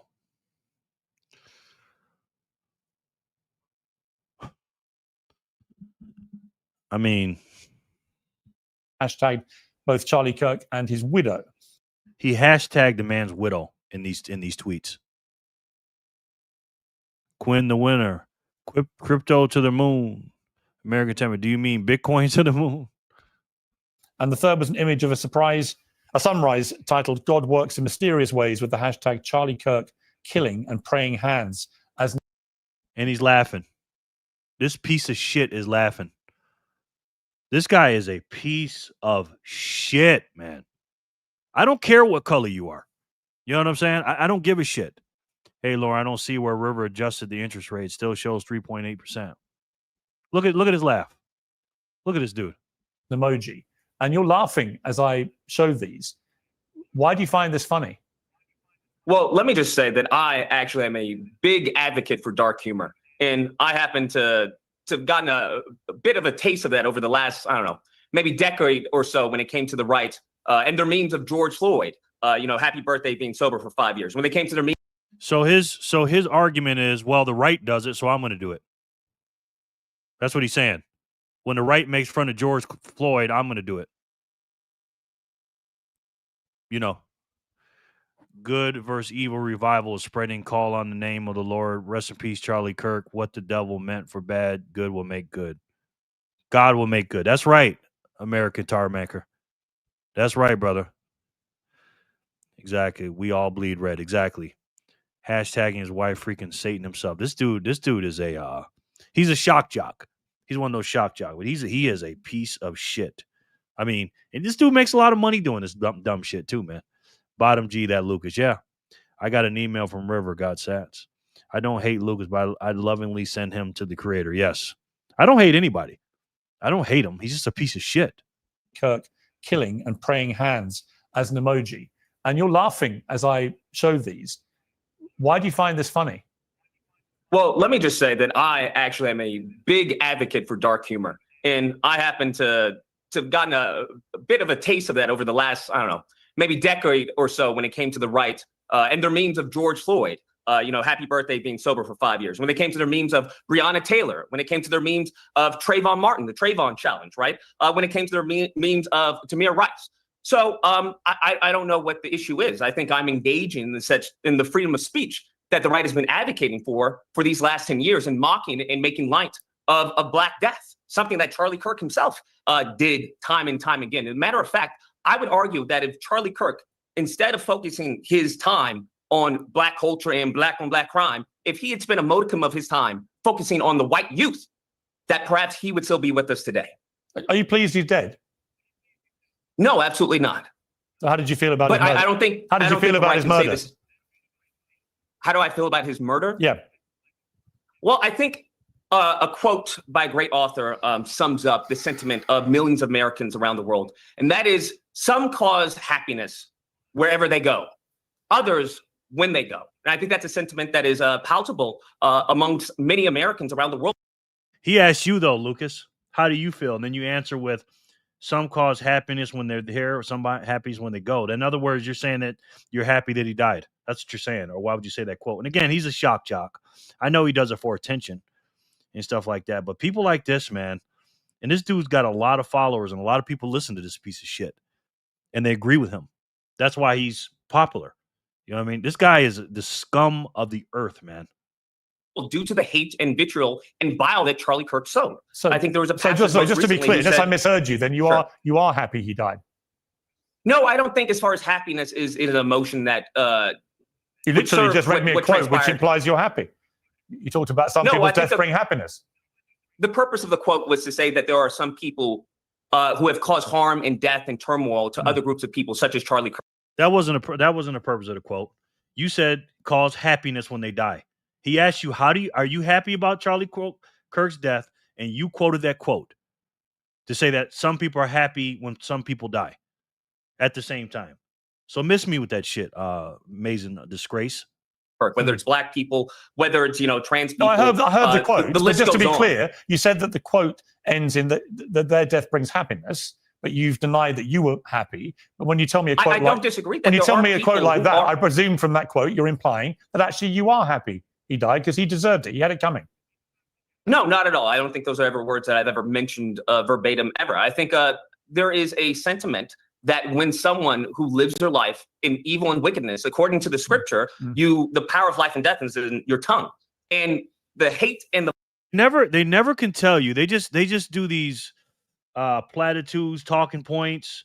Charlie Kirk was an evil man. Charlie Kirk divided people. Charlie Kirk was about hate and all this other stuff. I'm like, wow, just because he disagreed with you politically, again, they can never tell you what he actually did. What they do is they do out of context quotes, take little pieces of anything. When has Charlie Kirk ever been divisive or hateful or a bigot or racist or misogynist, like these people say? If you didn't know any better, you just listen to this idiot and listen to clips, you would really think Charlie Kirk is an evil man. And this guy's evil for saying this. He's an absolute piece of shit for talking about a man that's already passed away. It's just... there is a sentiment that when someone who lives their life in evil and wickedness, according to the scripture, the power of life and death is in your tongue. And the hate and the vile and the venom that he spewed, I don't know what to tell you. As the scripture says, as he professed, you live by the sword, you die by the sword. I think his focus should have been on a community that, clearly is in problem. That I find it interesting that there's more scrutiny on people who may make memes that they've done of George Floyd and other black victims than on the white male youth that did this tragedy, as some would call it. Why would you be offended about the memes to people like George Floyd, which I found contemptible at the time, if they're the same ones that you're talking about? Why would you profess to be offended by those if you're quite happy to do the same kind of thing yourself? I think the point that I'm making by the means that I'm putting out, which clearly has caused outrage and triggering, I find it a bit hypocritical that the people for years who said fuck your feelings are now overwhelmed with feelings at the moment.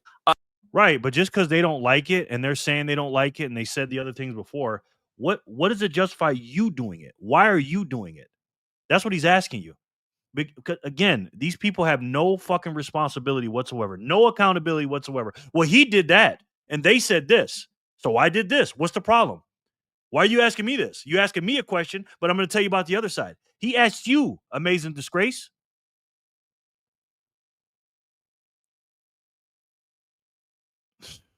If they're the same ones that you're talking about, why would you profess to be offended by those if you're quite happy to do the same kind of thing yourself? I think the point that I'm making by the means that I'm putting out, which clearly has caused outrage and triggering, I find it a bit hypocritical that the people for years who said fuck your feelings are now overwhelmed with feelings at the moment. But the point that I was making was to point out the hypocrisy that the right has on a variety and myriad of issues, as we just saw with Pam Bondi on the freedom of speech. I think the issue is that they have scapegoated people like Pam Bondi for what is the crime of Donald Trump. The same thing they did with Anthony Fauci. We saw this when it came to the Second Amendment. They banned bump stock ban. They had a bump stock ban under Donald Trump while they were fear-mongering about Biden take away your guns. But as we saw, there was no outrage, there was no protest, and we come to find out that it was unconstitutional. So I think this hypocrisy is ubiquitous within the right, and I think my memes expose that hypocrisy. And what about your own personal humanity? I mean, hashtagging his widow in a mocked-up promotion poster of Kirk and Twerk at Neck of the Woods. How do you justify I think targeting? Oh, well, hang on. How do you justify targeting his widow? I think that's a bit disingenuous to use such hyperbolic language as targeting. I think it's more of a strategic plan of attack to get the message out to more people. When we saw Erica Kirk, she had a moment. Plan of attack. You're not pinpointing. Again, he's a shock jock. You hashtagged the man's wife and made memes making fun of her husband. How are you trying? First of all, he said attack, which is the truth. He's trying to attack us, God-fearing people. How is that getting out the message to more people by hashtagging his wife? Again, all attention is not good attention, man. And this guy is he's lost the plot, man. He's lost the plot. To speak for unity within the country, left and right, and she chose to fundraise. She then chose to use the scripture and talk, very. Now he's talking about his wife's fundraising during the speech. Listen to this. Strategic plan of attack to get the message out to more people. When we saw Erica Kirk, she had a moment to speak for unity within the country, left and right, and she chose to fundraise. She then chose to use the scripture and talk, very nicely of her, past husband. And I understand that. But by that same token, there are people who were absolutely harmed by the rhetoric that Charlie Kirk put out. And that rhetoric actually codified in many cases in many states. So I think it's abhorrent and actually perverse to expect people who are harmed by his rhetoric, harmed by someone who had anti-black, anyone who wasn't white and Christian in his perspective. I think it's perverse to try and criticize those people or try and make them seem as if they're the bad guys. When that's but see, funny enough, I can look at what you've done and I can see somebody who is abhorrent and despicable and actually evil. Actually, the stuff when you target someone's widow as she grieves. Once again, I disagree with the word targeting. No, I'm talking about me. I'm talking about me personally. My view of what you've done. I don't care about your motivation in terms of other people's inappropriate memes, many of which I may well agree with you about. But that doesn't mean that I then go and do it myself or worse, because that makes me even more inhuman and abhorrent. And by your definition, I disagree. I think there's a point, I know you disagree. I'm just telling you. When it comes to Republicans, when it comes to conservatives, I know. Hang on. They have to see. I've let you have your say. I'm a mirror. I've let you. And by the way, these two right here, and he's a piece of shit too. They both say they're not Democrats. Oh, we're not Democrats. I'm not a Democrat. Both of them say that. And just wait till you hear what this guy. He's not as worse, not as bad as him. This guy is he's a clown. He's a clown too, but he's just a. Have your what say. they have shown. I'll let you have and your if say. They don't like what they I'm see, telling you, they should actually fine. detour. I'm using your own. I'm using your own justification to tell you what I think of you and what you've done. Right? That's my free speech at work. Let me bring in Gillian Michaels. Agree. I mean, Gillian, look. I saw Brian there nodding to some of what he was hearing there. Not all, to be clear, but nodding. Now, to be fair, this lady right here, this is Gillian Michaels. She has she used to be on the Biggest Loser show. And, she's a fitness lady and stuff like that. She lives in California. She's a gay woman. She's married to a woman and she adopted a black woman. I'm giving this for context for later on when they say this. And she used to be a Democrat.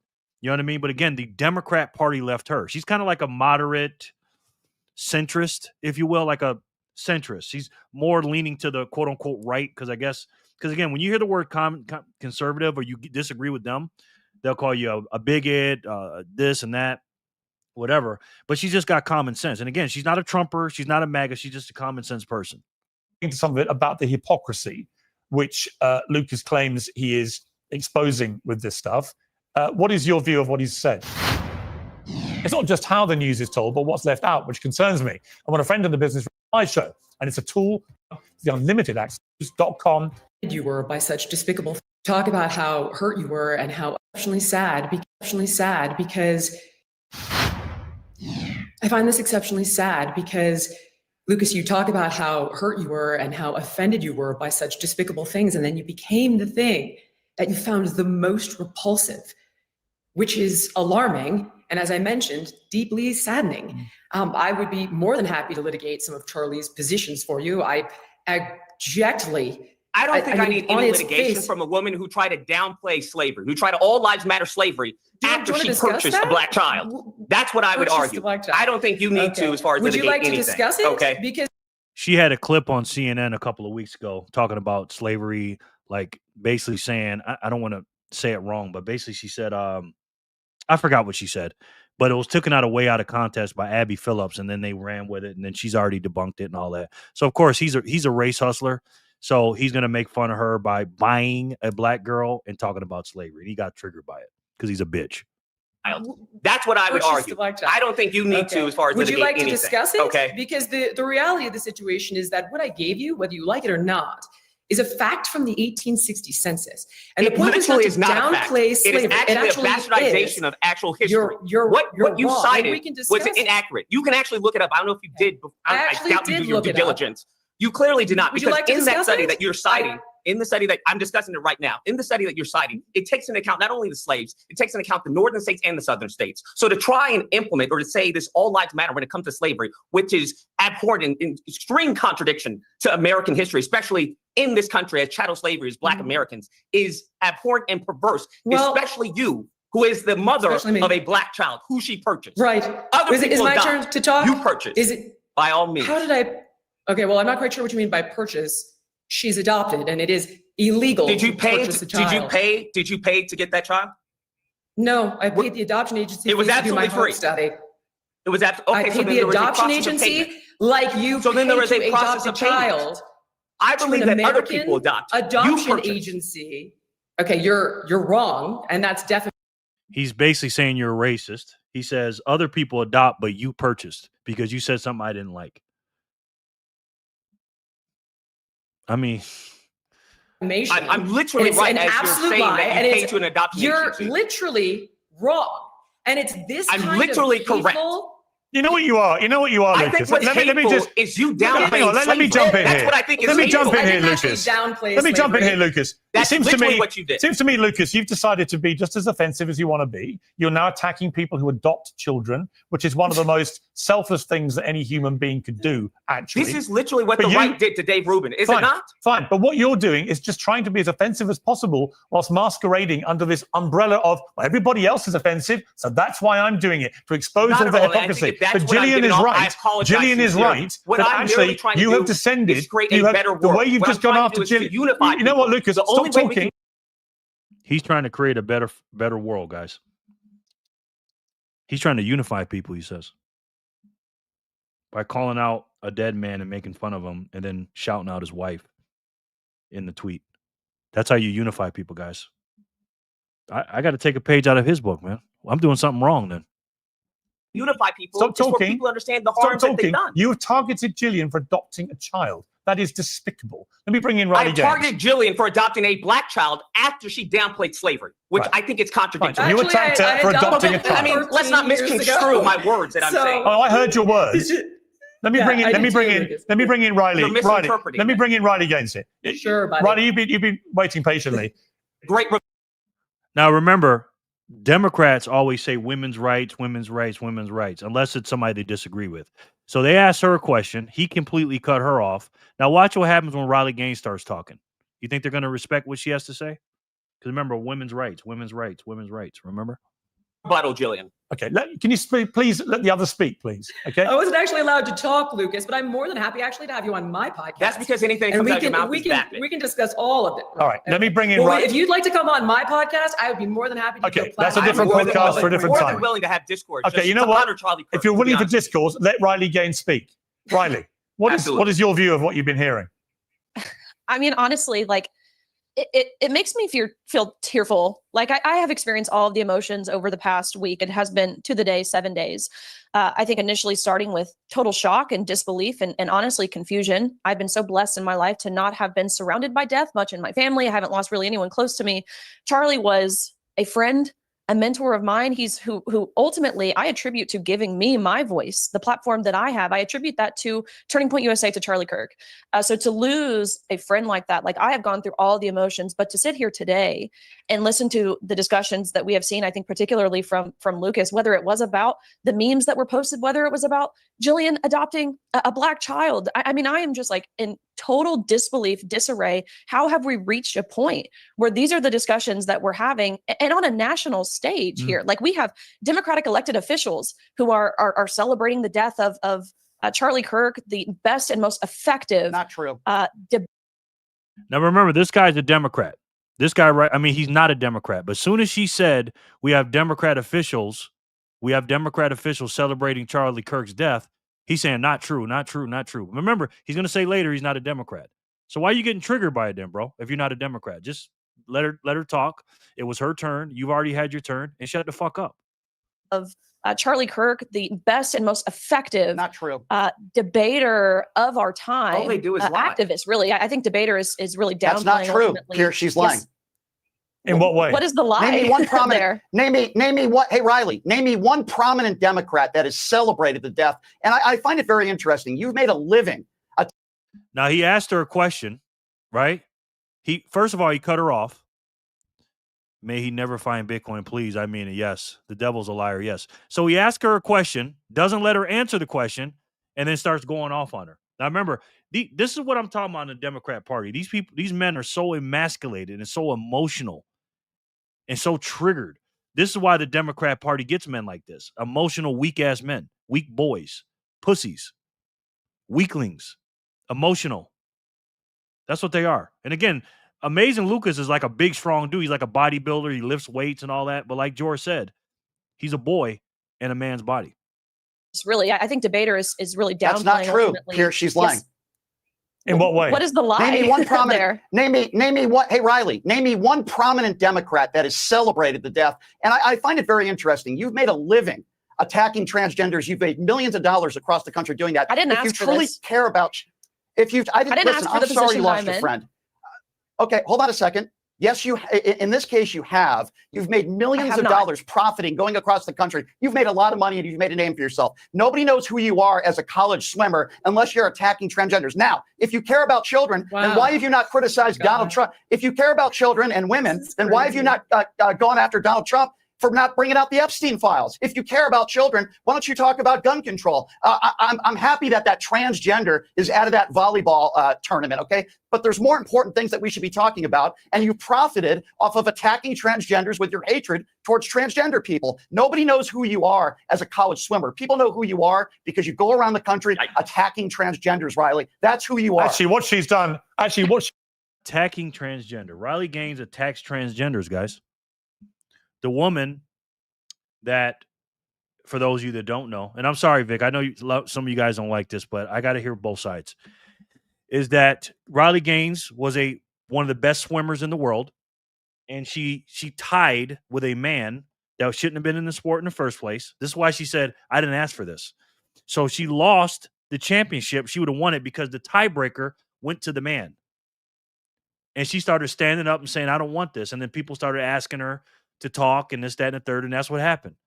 So how is she attacking transgender, you piece of shit? These people make me sick, man. Dude, could you please let her answer your first question? Exactly, man. They're all grifters, panels of grifters, LOL. Think about it. They are imploding on themselves slowly. Yes, all 5 of them. Riley Gaines is an absolute legend. Absolute legend. This guy completely attacked her. Didn't even let her finish her thoughts. He asked her a question and then had to attack her because he don't like it because she attacks transgenders. Can you tell me how you attack transgenders? No respect for women at all. Exactly. Scratch that. Icon. Yes, absolutely she is. Absolutely she is. You know how many women she's stucking up for in this country? Sticking up for? And she's a beautiful woman and she's pregnant too. And he's yelling and screaming at the woman. She's done, Brian, very heroically, in my opinion, is she's gone around the country defending women's rights to fairness, equality, and safety. Something that I'm very surprised to hear that you, on the left, do not wholeheartedly endorse and agree with. Pierce, let me respond to what you just said. Sure. If in fact Riley Gaines, by the way, Pierce, I've had this conversation on your show about transgenders. Yeah. I don't think transgender women should be competing with women on the So playing you field. agree with her? However, I do, but here's my problem with Riley. What are you she talking doesn't about? talk about the anything after but or however, that means you don't really mean that. Oh, I don't want men to play in women's sports. However, Riley Gaines. Let me explain. She doesn't talk about the non-release of the Epstein files and real victims of sexual abuse. She doesn't criticize Donald Trump. She doesn't talk about how. Ding, ding, ding, ding, ding. She doesn't criticize Donald Trump. I have Trump derangement syndrome. So if you don't talk bad about Trump, nothing else matters. If you don't talk bad about Donald Trump, everything you do in your life, all your accomplishments, doesn't matter. You're a transphobe. You attack transgender people because I don't like Donald Trump. So I mean, everything else that you do doesn't mean anything to me because I don't like Donald Trump and you didn't yell at Donald Trump. These people are sick, man. They're absolutely sick. Let's do some spins. Block 163. Let's do it.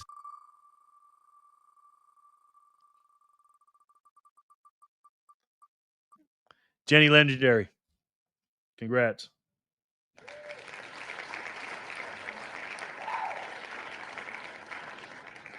Now, I've heard a couple of you guys, he says he's going to mute this crap. I get it. I understand. You guys don't want to hear the other side. I get it.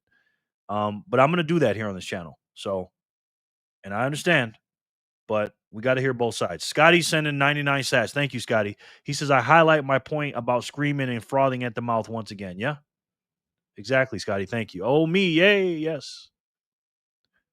164. Good game, Jen. Congrats, Jen. Jen. We love you, Jenny. Greg, Philly, if you're here, sir.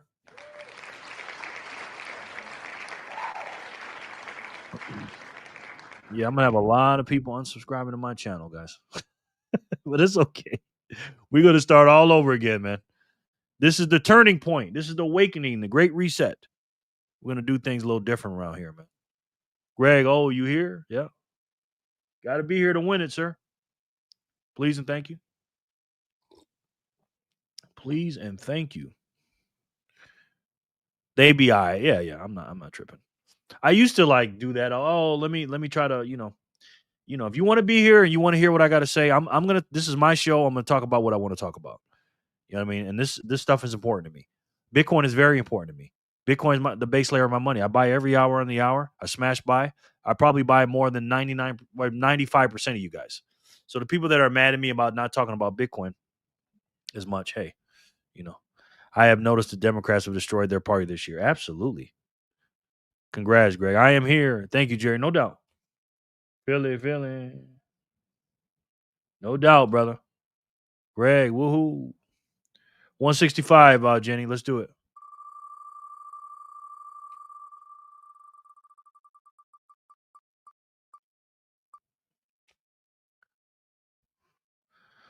Kramer. Great motion. Did my comment get censored because I mentioned God? I didn't see it on my end. Lot of. Don't take it personal, man. A lot of comments are getting. Do it. We knew you did it this 10 years ago. Wow. Hey, man. That's how they do it, Jor. You still here, present. Reword it, Jor. Yeah, I want to see that, Jor. Kramer, congrats. For 165. 166. Let's see. We're still giving out sats. I'm giving out sats every day, 7 days a week. Congrats, Kramer. Always going to give out sats. Samantha. I might have to start zapping like Sky to get my message through. Kramer. Samantha, you're the winner.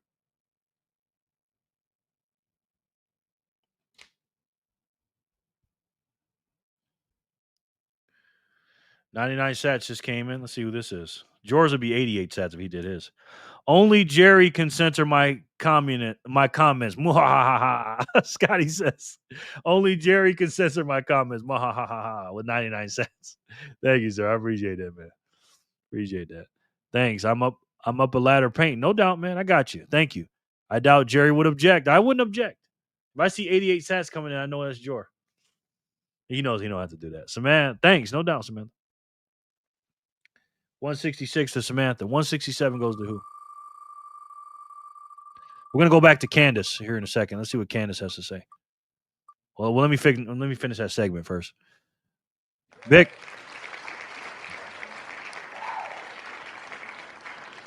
Vic shoots. He's still here. Congratulations, Vic. For 167. 168. Let's see.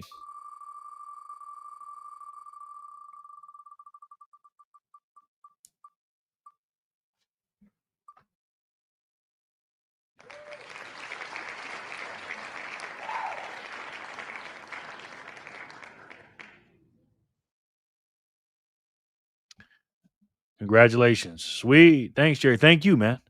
Gang, gang, Vic. Thanks, fam. No doubt. Pepe, I said something along the lines of their DNA can't survive. Oh, okay. Congrats, huh? Pepe. Is he here, though? Is he here?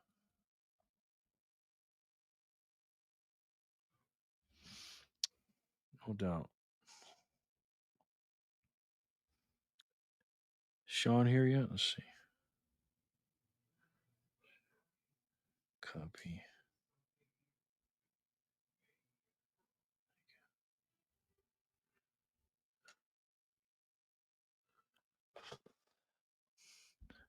I have been muted permanently on many platforms because I continue to speak truth of exactly what happened to me personally.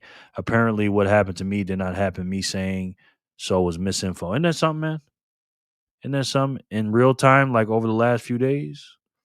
Natural selection, yes. Sean, you're the winner, brother. You are the winner, Sean. Pepe. I was trying to fit that message into the box. No doubt, man. Hey, Jay, my comment about spoons making people fat the other day got censored. Blah. What? Are you serious? Nature selects genes that will have success. That's right. Think about it. Everything is yin and yang. Life would be too easy for us if we had no Democrats and lived like on a Bitcoin standard. Exactly, Jor. Exactly. 169. Let's see if we can win that one.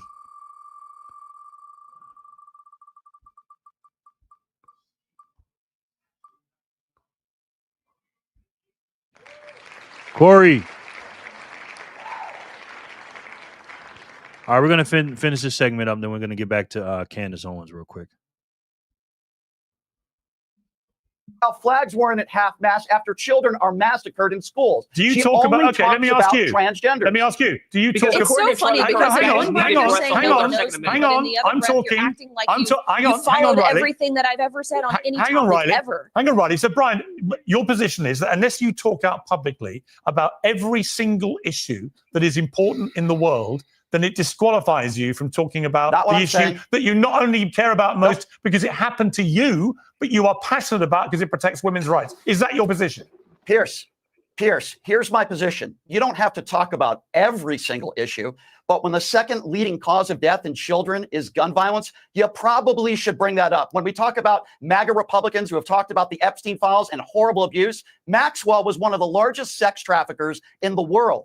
And the Donald Trump administration have sent her to a club. Why does Riley Gaines have to do all that? Why does Riley Gaines? Because she says she cares. No, Riley Gaines cares Because she about. said, let me answer. Riley Gaines cares because a very, very tall, muscular, powerful male called Leah Thomas said suddenly, who was a very moderate, unsuccessful male swimmer, suddenly said, I'm a woman, and then began destroying women in the women's pool. It was clearly grotesquely unfair, unequal, and actually dangerous. And we saw the same thing happen in a boxing ring in Paris in the Olympics. Like to be able to and for speak Riley, myself, for Riley to be actually. condemned by you, That'd be super cool. for Riley to be condemned by you because she doesn't also talk about other issues is absurd. Anyway, Well, first of all, that's not even you know what? Critical. We'll come back to this. I'm just going to hold the panel here for a moment. A brief timeout. I've been joined by Republican Congresswoman Nancy Mace. Nancy, welcome back to Uncensored. Great point, Jor. Great point. They didn't, for 4 years, they didn't give a shit. And this is why, again, I don't like when Trump says this, but this is why I say Trump says a Democrat hoax. They know Democrats are on that list. Republicans are on that list. But they got to smear Trump because they don't have anything else. They're the anti-Trump party. So they got to smear. They don't give a shit. Mentally, yeah. Mentally ill, yes. Deranged, absolutely. Did two guys really just talk over the top of her just to say what she is really saying? Yes, exactly. That's why she's like, I'd like to say a thing for myself. Can I say what's up? What's up, Nancy? That's my girl right there. Let's get back into Candace real quick. Right? Everybody is on edge globally wanting to know what happened. And they just remove that. But don't worry, you guys, because like I told you, one of the things that me and Charlie always believed in was that we could work harder. And I got to tell you, these devils are working pretty hard, but we can work harder than them. Okay. And I decided to go back and on the basis of what Tyler Robinson allegedly writes to his lover, I decided I could work them into the timeline. I could work out an approximate timeline, at least for us to look at visually for when they had to have been sent sent on the basis of what he's saying, right? Because he says certain things that were not revealed to the public at a certain time. So we're going to do that. I also want to point out the fact that the language, which many people said online, somebody actually left a very funny comment. It's like borderline poetic. He's got commas in there. It's like perfect English. And that's actually a striking contrast compared to what's inscribed on the casings, right? He goes through all of these memes that he's written, and I'm not hip to the lingo. Okay, you got to be real deep internet and hip, but for whatever reason, when he's writing these messages, he's very proper, extremely proper, right? What really wants to make sure he gets the punctuation correct. Anyways, let's just dive right back into the timeline. Let's dive right back into this conversation. And we're at first going to focus on the third message. And don't forget just to lead up into this. They are telling us that at no time that we're allowed to know on September 10th, after Charlie Kirk was shot, the roommate, that's Lance, received a text message from Robinson, which said, "Drop what you are doing, look under my keyboard." And so Lance, I don't know what he does all day, but he can do that. He knows he's home. And Lance then runs, I'm saying he ran, prances, who knows, and looks, and he sees this note. And to be clear, we're never going to be able to see that note because the feds have since told us that the note was destroyed. But even though he destroyed the note, he took a picture of it. Yeah, that makes sense, because if you're going to destroy something, the best thing to do is to take a picture of it. And the Fed saw the picture, but we're not going to be able to see either. Anyways, don't think about it if you want it to make sense. Then we find out that Lance, I guess, decided to take a picture and then text Tyler back. And here is where he asks him, Lance says, "Tyler, what? You're joking, right?" Because, the note said. All right, I'm gonna leave the link to this one because this is a long video. The point of showing this is I want you guys to watch that later. It's like a commercial for it. And she is going to figure it out, she thinks. Bobby Lee Swagger shooter movie all over it. Yeah. Great. My boy just made a video. My boy Greg. So we're going to go to this one, guys. Greg, from Black Conservative Perspective. My man. This is my man right here. He says, Disney ABC cancels Jimmy Kimmel show after blaming Charlie Kirk assassination on MAGA backfires. So let's check out my man, Greg, and let's see him do the story. To be in action, appears to be in action, by Jimmy Kimmel to play into that narrative that this. Sin. What's for dinner tonight, BFFs? Red herring with a side of ad, hominin roasted via gaslighting. Sorry, I thought the two guests on Fierce thought they were really cooking. Oh my God, they're jokes, man. They're jokes. Sin, what's up, bro? Bob Lee Swagger wasn't Israel though, bro. LOL. Sin, what's good, man? Every time I play a video, somebody comes in. Sin, how you doing, man? Good to see you, my brother. We missed you, man. We missed you, man. Let's play this video. This was somehow a MAGA or Republican motivated person. They have a license granted by us at the FCC, and that comes with it an obligation to operate in the public interest. But frankly, when you see stuff like this, I mean, look, we can do this the easy way or the hard way. These companies can find ways to change conduct, to take action, frankly, on Kimmel, or there's going to be additional work for the FCC ahead. Boy. So we got to talk about what appears to be another victim of accountability culture, okay? Because there's a new day, a new age in America where you have liberals, leftists, and Democrats now facing accountability for their wild and outrageous things, basically their incitement of violence that they're participating in by celebrating, mocking, and outright lying about the assassination of Charlie Kirk, okay? And the latest victim, this is a big one, this is a huge one, Jimmy Kimmel, who apparently is getting canceled by Nexstar, okay? They say they are going to drop Jimmy Kimmel's show from his ABC stations for the foreseeable future following Charlie Kirk comments. Yeah, so this is huge. Yes. First Stephen Colbert, now him. We're winning the culture war, guys. Okay? We are absolutely killing the culture war. People are tired of this shit, man. And again, during the Biden administration, they just got away with murder. No accountability, do whatever they want, say whatever they want, whatever about whoever, and they got away with it because during that 4-year span, they were winning.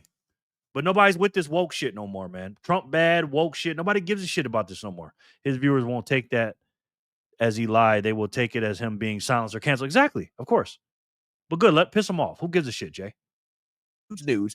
And I want to go ahead and play the clip that got Jimmy Kimmel in trouble, because essentially Jimmy Kimmel lied during his last show on this, in which he basically tried to say that the shooter was far right or somehow a Trump supporter, even though that has been debunked time and time and time again. But because Jimmy Kimmel is a propagandist for the Democrat Party, he was pushing the blue and on narrative, and it seems as if that may have backfired. We had some new lows over the weekend with the MAGA gang desperately trying to characterize this kid who murdered Charlie Kirk as anything other than one of them, and doing everything they can to score political points from it. In between the finger pointing, there was grieving. On Friday, the White House flew the flags at half staff, which got some criticism. But on a human level, you can see how hard the president is taking this. My condolences on the loss of your friend Charlie Kirk. May I ask, sir, personally, how are you holding up over the last day and a half, sir? I think very good. And by the way, right there, you see all the trucks?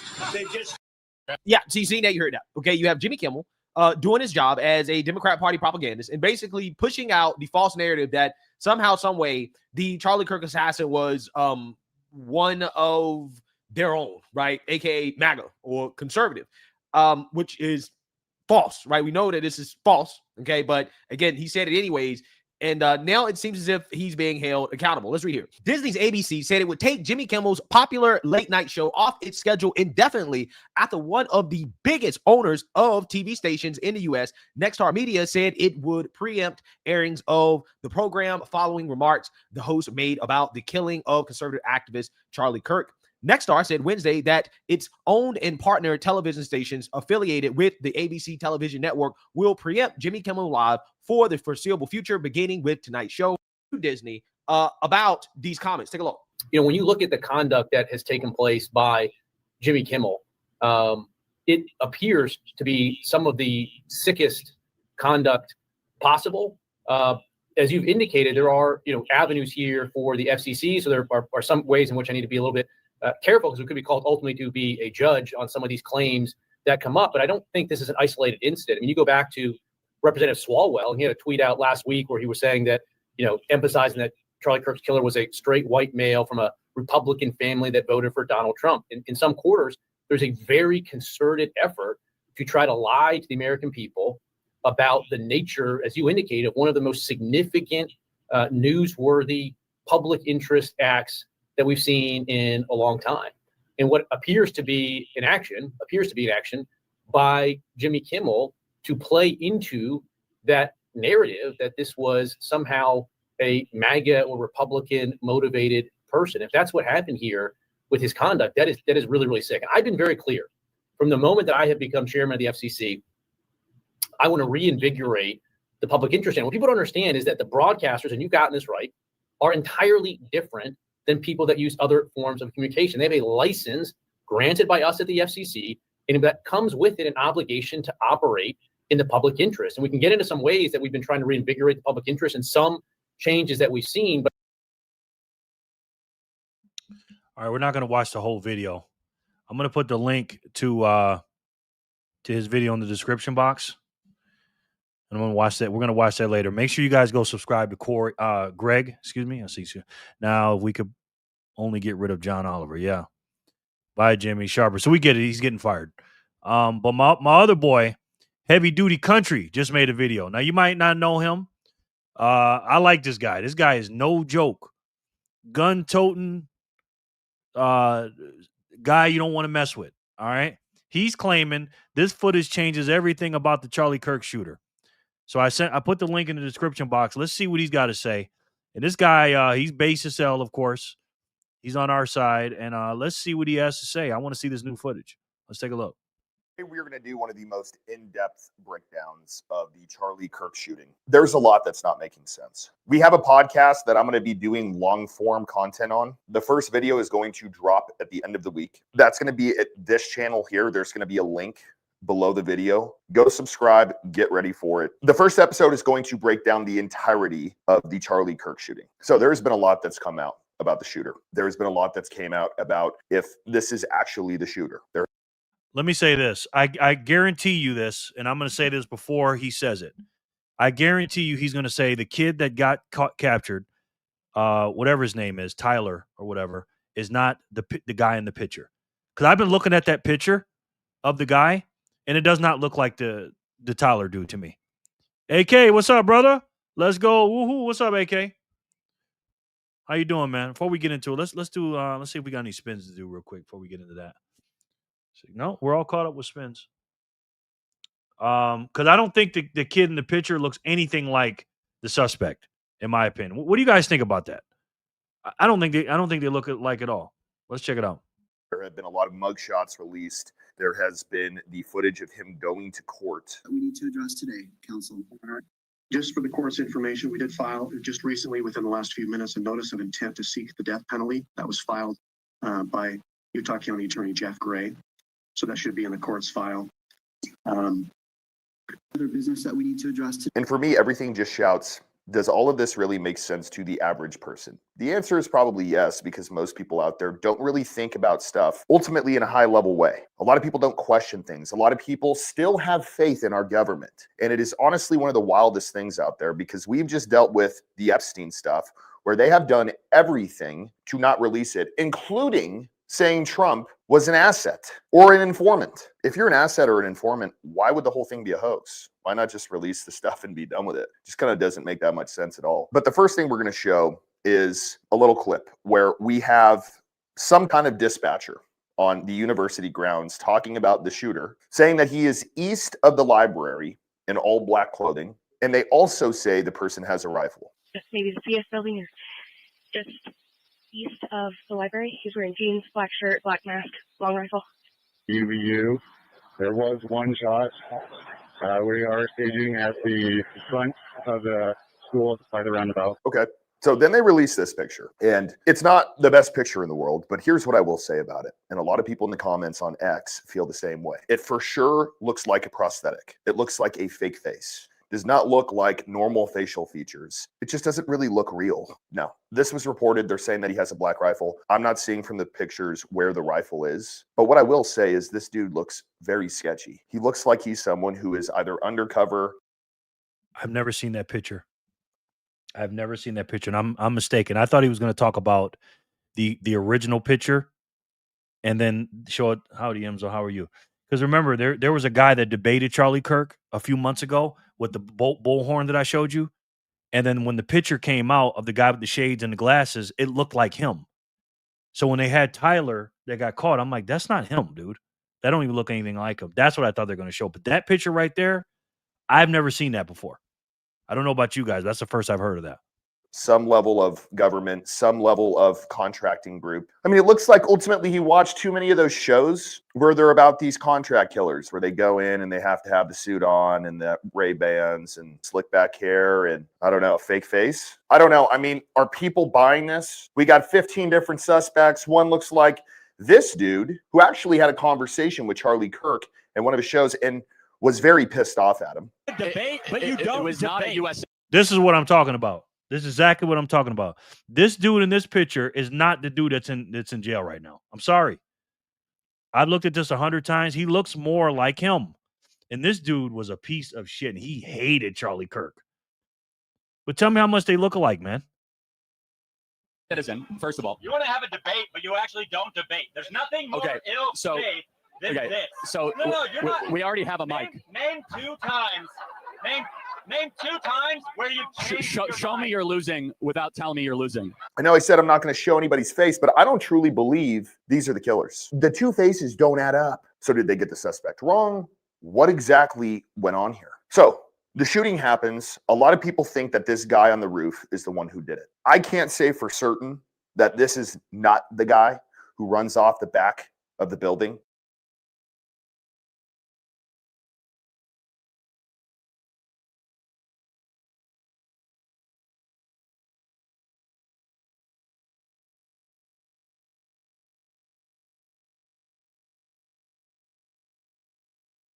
But I can confidently say he does not have a gun when he's running away.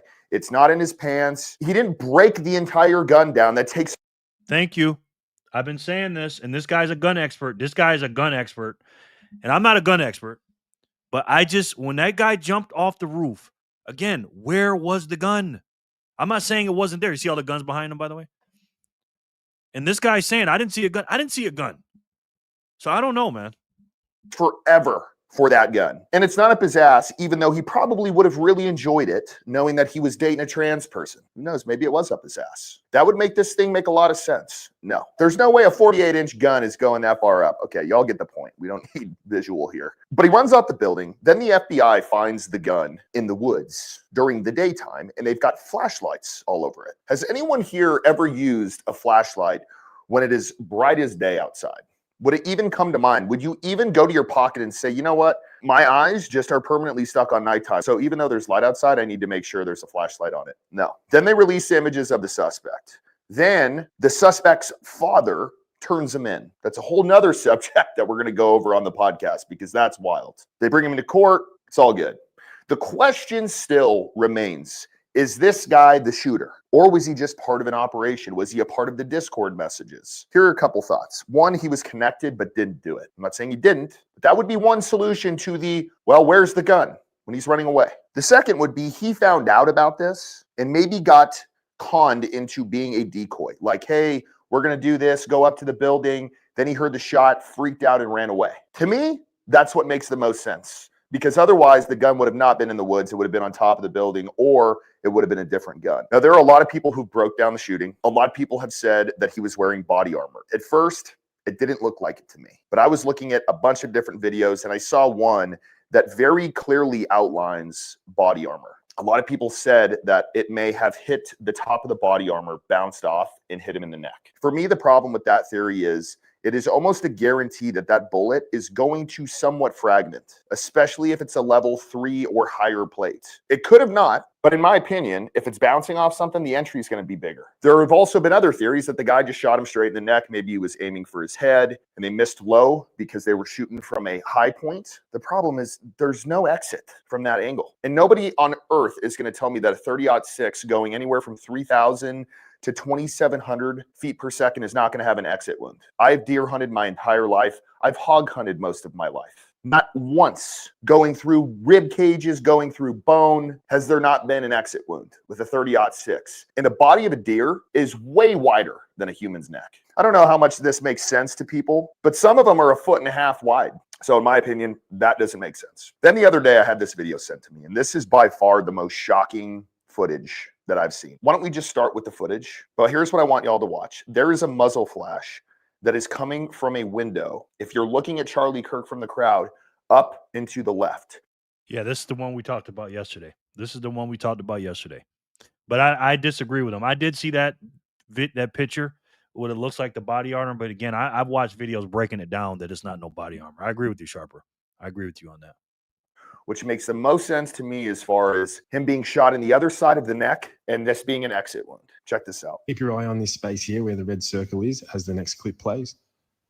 To me, I first seen this and thought straight away, holy shit, that is the bullet. It matches the exit wound. It also matches the shirt puffing up and the angle of the entry and exit. I needed another angle just to see if this. All right, so I don't know if you guys seen that. So let me go back. What it's saying is there's a little flash right here, right above the guy's camera, that guy's black shirt. There's a little, dare I say, bullet that flies by. See it right there. Right there. And maybe that came in, or that's, I don't know. I don't know, guys. Very interesting. So keep your eye on this space here where the red circle is as the next clip plays. To me, I first seen this and thought straight away, holy shit, that is the bullet. It matches the exit wound. It also matches the shirt puffing up and the angle of the entry and exit. I needed another angle just to see if this was actually fact, trying to get as much info as I could before I posted anything. And in that video, you can see the same, what appears to be the bullet coming down, and it does line up with the actual gunshot itself. So we're not counting gang violence. Great.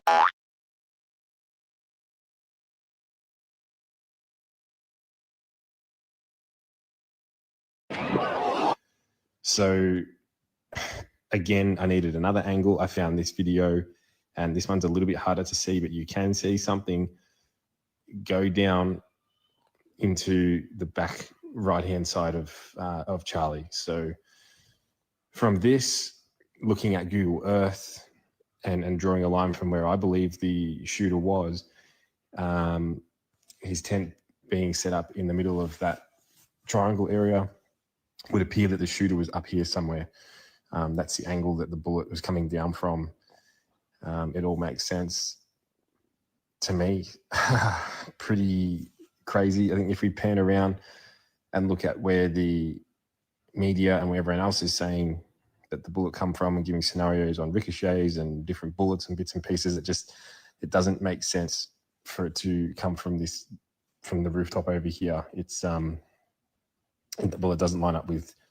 So pretty wild stuff. There are a lot of theories here. There are a lot of ideas, but I'm just going to flat out say this is what makes the most sense to me. The first video shows a clear muzzle flash. There are also a lot of people saying from the crowd that it sounded like a 22, maybe a handgun. It did not sound like a 30-06. A 30-06 is very, very loud. If it truly was a 30-06, the entire crowd would have ducked or jumped out of their seat. I don't know how many of y'all have shot at a property maybe that's completely surrounded by trees or even under an awning at a shooting range. The sound is amplified like crazy. And this place was pretty much a stadium as far as it being completely surrounded by buildings. So if it was a 30-06, it would have been super loud. Here's the first theory for me. The shooter was actually in those windows. The trajectory of the bullet, we can see something on there going through his neck, out the other side. That is the most plausible explanation of all of this so far. The fact that he slumped over this way with the trajectory of the round, it's also a pro in that column. The question that I have, and something that we may never find out, is do those windows open? Did somebody punch a hole in one of those windows? How many people were in that building? Here's what I will say. The information that has came out so far about this entire thing is a complete crock. I don't buy any of it because it's all speculation at this point. We have the text from the alleged shooter and his girlfriend or boyfriend or cat. I really don't know what this dude's sexuality was. And it ultimately doesn't matter. People are playing this as a card where the media is to try to create this story where all of us get distracted at the facts of the case. An alleged murder with such specific text messages about the alleged murder weapon, where it was hidden, how it was placed, what was on it, but also it was very touching in a way that I think many of us didn't expect. A very intimate portrait into this relationship between the suspect's roommate and the suspect himself, with him repeatedly calling his roommate who was transitioning calling him my love, and I want to protect you, my love. So it was this duality of someone who the attorney said not only jeopardized the life of Charlie Kirk and the crowd, but was doing it in front of children, which is one of the aggravating circumstances of this case. And on the other hand, he was, speaking so lovingly about his partner.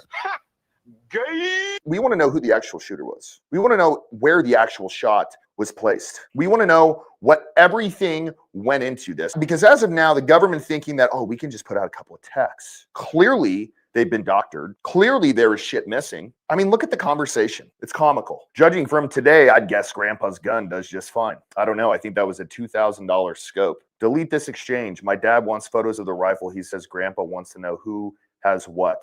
The feds released a photo of the rifle, and it is very unique. He's calling me right now, not answering. First of all, that gun is not unique. Like, it's not granddaddy's old rifle that's got engravings from the damn Civil War in it. It's not a unique rifle. It's a very normal rifle that you could go to literally any gun shop and find something very similar to it. So, I mean, I have to ask, are these really real texts? Like, what are all the dots on top of Robinson? Is that deleted messages? Is that etc.?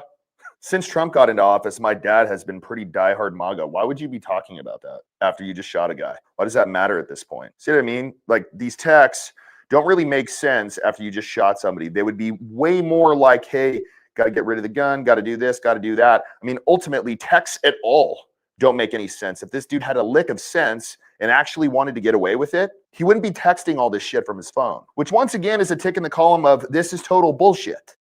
Exactly. I mean, in texting in detail like that, that's crazy. Maddie, what's up? It's crazy, man. Maddie in the house. Hello, Bitcoin. Booty, what's up, bro? Booty. Let me put Maddie up in here. Maddie, Coco, and Booty. Good to have you back, man. Y'all like this guy, man. Something just happened on strike. Let's see. 99 sats.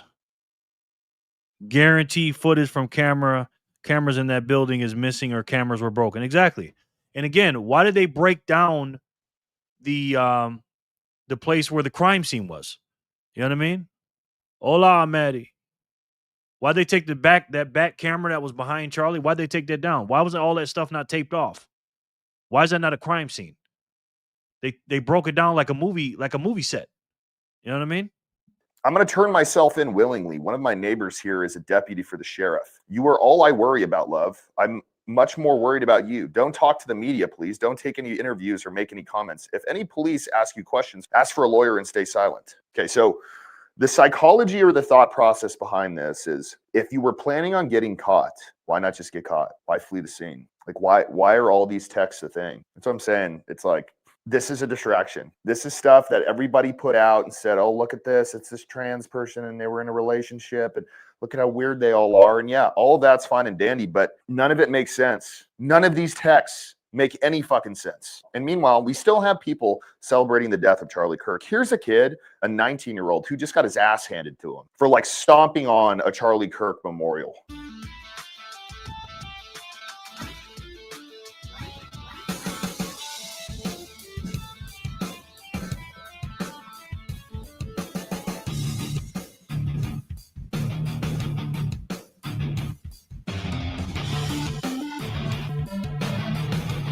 So clearly a lot of information. Here's what I would say. I think all of this is total crap. There's more to this, period. That's my man right there. Again, that's Heavy Duty Country. Go subscribe to him. Real dude, man. Real dude. You know what I mean? Here's his link to his channel. But yeah, man, we're watching that because obviously this is a historic moment in our country and in the world. This is our JFK / Martin Luther King moment. That, again, this was not an assassination. This was not a murder. This was a public execution. Period, full stop. They wanted you to see it. And I don't want anybody to be scared not to voice your opinions and get out here and tell people the truth, man. Tell people the truth. There's more to this. They don't want people to ask questions about why everything cost 5 times from 5 years ago. Exactly. Since 2020, 2019. It's crazy, man. They don't want nobody to know nothing. You know, Jor? You're absolutely right, brother. All right, we're going to finish off these spins, and then we're going to do the all or nothing game, guys. Let's see where we're at. Oh, only one more block came out. 170, Jenny. Well, 169 was 40 minutes. Jesus. 170, let's do it.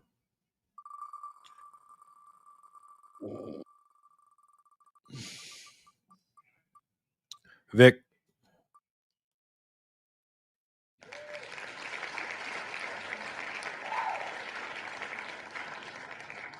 Congratulations to the winner. When's the difficulty? Difficulty adjustment? Oh. Let's see.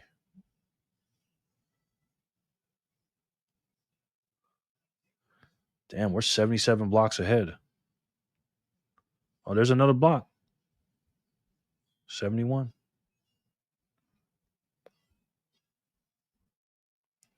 Congrats. Woohoo. Are we experiencing another minor shutdown before the difficulty goes up? Maybe. Maybe. Gang, gang, Vic. The real question is, what will be the new global reserve currency? Yeah, Jerry, I saw you yesterday that the difficulty adjustment was supposed to be tomorrow. Huh. Nice. Thank you. No doubt. Hey, Jordan, Fanny. Vic. Let me see.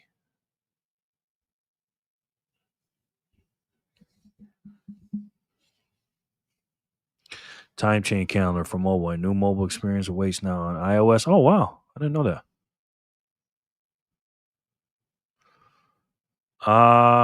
93 more blocks, it says, Jor. 93 more blocks, sir. I think it will be a stable coin. Damn, YouTube and its censorship, yeah. Hello, Madeline. Emily. A digital fiat. Yep. Let's do 171 real quick. Let's see who's going to win that spin.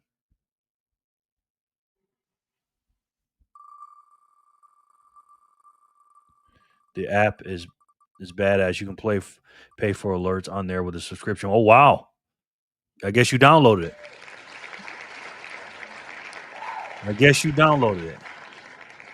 AK. Who the hell is AK? Oh, AK, my man. AK, yeah. AK, you're the winner.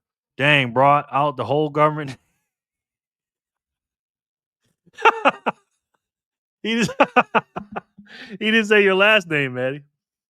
Oh my God, Maddie, you funny as hell. Congrats, AK. Oh my goodness, Maddie. Who the hell's AK? I was like, what? Gang, AK, woohoo. Yep. He just got here too. I don't know if he's still here. Congrats, AK. Oh man. I thought I gave somebody some initials. Hello, Maddie. Oh my gosh. The world has changed, man. This is the Great Awakening. And I had somebody call me yesterday and told me they think the rapture is coming this month. That the world is ending in this month. And they are convinced of it. This month. September 2025. I said, man, I hope not. I really, really hope not. Again? Yeah. Yeah, I mean, that's what they said. That's what they said. Don't make me laugh. Sin, you're a funny guy, man. Call. Oh, this is my man right here. Call them October 1st and ask how their trip went. Yeah. Yeah. People are legit losing their minds right now. Yes, they are. Yes, they are, sir. This is my man right here. Sharper, no one can know when it will happen. If they think so, they need to read the Bible. Yeah. Do we think it has anything to do with the warp speed? I don't know, sir. I don't know, but somebody you guys know as well really thinks it's coming. And they called me up and wanted to make sure I was saved. I said, yeah, I'm saved. I'm saved. I don't know what has been predicted more, the coming of the rapture, Bitcoin's death, or Tupac chilling in Cuba. Yeah. Yep. Lord's champion, what's up? It is foretold that the Messiah does not arrive as the Redeemer, but as the subduer of the Antichrist. Okay. All right. Well, it looks like AK is not here, so let's spin it again. For 171. Then we'll do the all or nothing. Looks like Coco to me. Coco.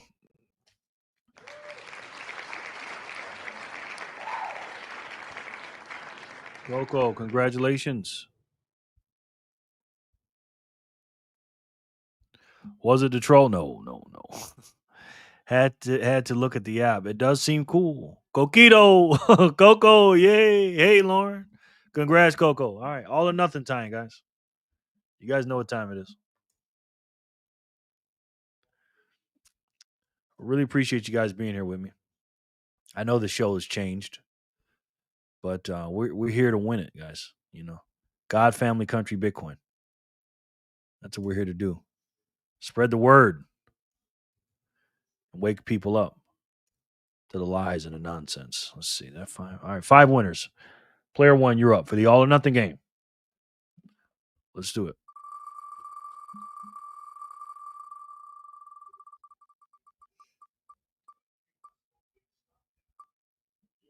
Coco. Coco, you're the winner. Yay, Coco. It's firing the whole time. I know that's right, VHF.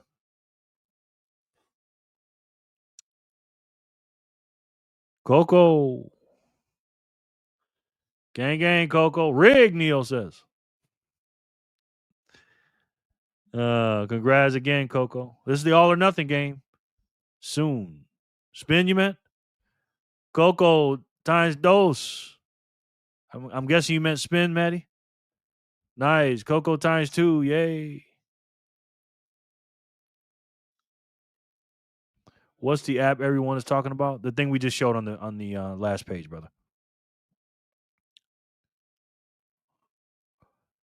Maddie, you want me to spin it?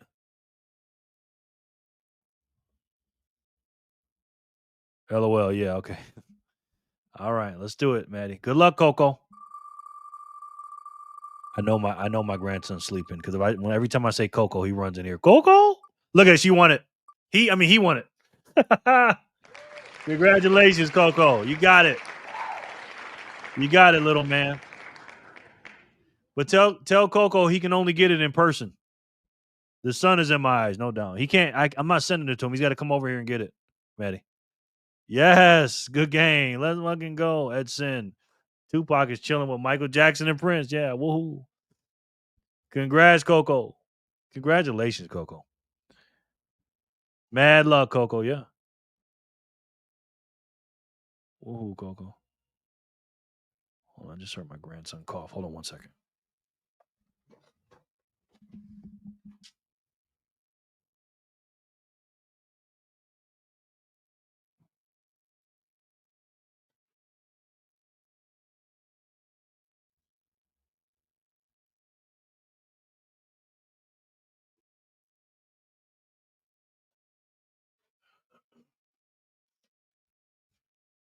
Just making sure he's all right.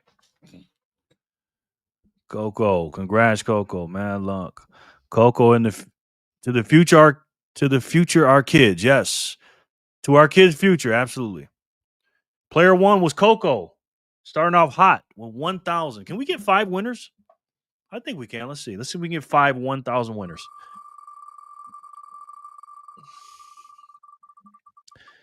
Jerry the Otter does not like this game, by the way. Ginger. Yes. Let's go. Yeah. Let's go. Ginger. I'm kind of hungry. I think I'm going to make my little dinner after this. Ginger. Congrats, Ginger. See if he's still here or not. See all or nothing game, Ginger. I volunteer as tribute for one of those 5 winners of 1,000 cents. Dang it. It was about to be Maddie. Yeah, it was. It was. Congrats, Ginger. If he's here, though, we'll give him a few more seconds. Ginger, Jor, are you on X?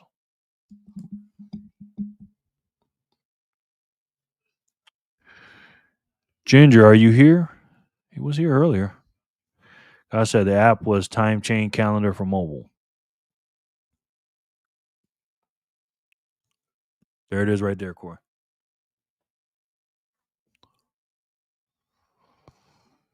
Looks like Ginger's not here. This segment is sponsored by Jerry's Accountant and Tax Service. No, it is not. All right, Ginger, we love you, man, but you got to be here. Player 2, let's do it. Now watch him come in now, Lauren. Hey, guys, did I win? Flip.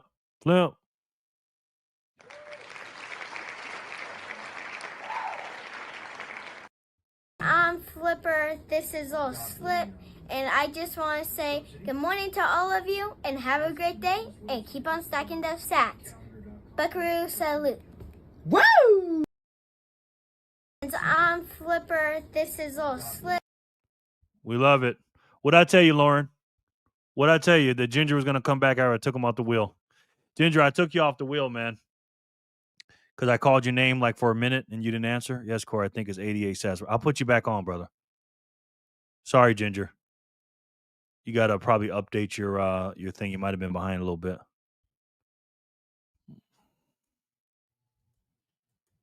What I'll do, though, Ginger, I'll give you 100 sats, though, okay?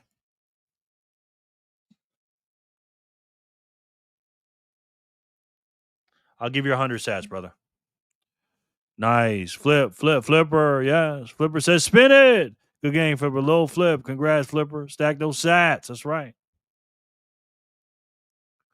That is right. Our little cutie pie. Backpacker is uploading to YouTube Holler's new cheer for you. Okay, cool. We'll check that out. We will check that out. This segment, yes. Something just happened.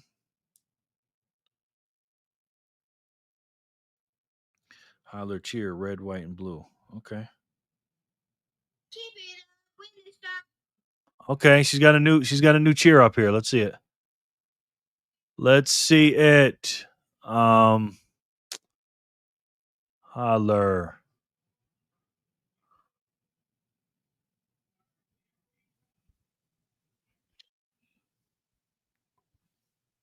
There we go. Keep it up, win this fight, bring it home. Red, white, and blue, never back down. Up to attack, red, white, and blue, best of the best. America. Keep it up, win this fight, bring it home. Red, white, and blue, never back down. Up to attack, red, white, and blue, best of the best. America. Keep it up, win this fight, bring it home. Red, white, and blue, never back down. Up to attack, red, white, and blue, best of the best. America. Love it. There's a link to it, guys, if you want to see it. Great job, Holler. Great job. Flipper says spin it. Go flip. Good game, flip. Little slip. Congrats, Flipper. Stack those out. Flip, flip, flip. Flipper comes in so sweet, then Holler follows up with telling you don't stack hard enough. Yes. Found you, Jor, but I can't DM you. Did you disable messaging? America, yes. Corey, you are always having these side conversations. Corey just be on his own. Corey, you are so funny. VHF, America. Yes, she's so happy you love it. Oh, I love it. I love it. Nice, Holler. I love it. Yes. Yes. All right, let's spin the wheel for 1,000 sats for Lil Flipper. Let's see if she can get it.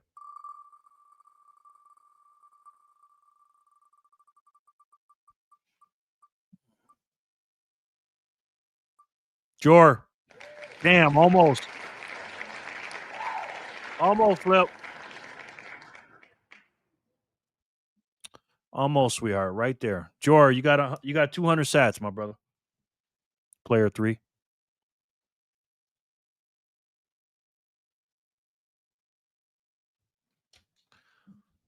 Player 3 is Jor. You got 200 sats. What you want to do with them, Jor? You want to spin it or what? Love it, Holler. Me too. Nice video, Holler. Great job, Holler. Emily, Holler. Jor from 88 Sats Radio. Watch him went and walk the dog now. I said, from what I can see in the App Store, yes. Thank you, VHL. Oh, Jor's behind a little bit. Great video, Holler. Holler. Yeah, he's behind. Let's let Jor catch up for a minute. Let's let him catch up. Oh, my gosh, man. When's Charlie Kirk's funeral, guys? Anybody know? Boy, you know how many people are going to be at that funeral, man? Sorry, Jay, but this seems to be one of the only ways I can actually communicate with my bros and sisters. No, it's all good, man. You always do that. It's cool. It's no biggie. Arnie, get dad. Yeah. Yeah, just give him a minute, man. We would like to send those sats to Holler for the great video. Okay. Holler, you got 200 sats. Thank you, Jor. You want to keep them or you want to spin them, Holler? I thought you'd do something like that.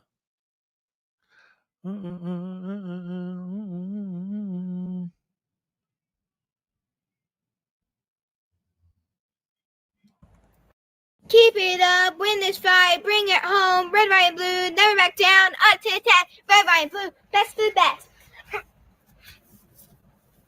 America. Keep it up, win this fight, bring it home. Red, white, and blue, never back down. Up to attack, red, white, and blue, best of the best. America. Love that. Oh, we love it, man. Something happened here. Oh, hey, 111 sats. It's a Live Free Zap. That's from Samantha. Thank you, Samantha.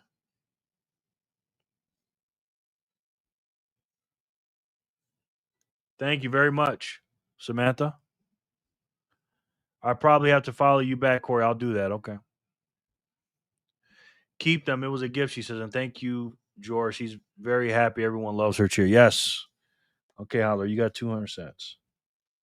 Cool. Okay, Holler was player Oh, what am I doing?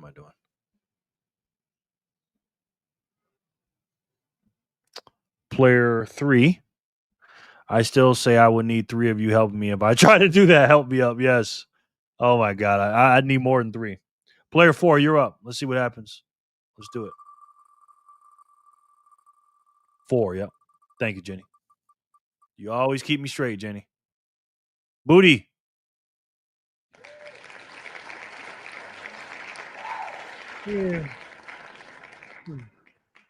Ginger, I gave you 100 sats too, brother. Because you were here and you were just behind a little bit. So I can't give you the spin because I gave it to somebody else. Booty, spin it. All right. Gang, gang, booty. All right. Let's see if we can do it.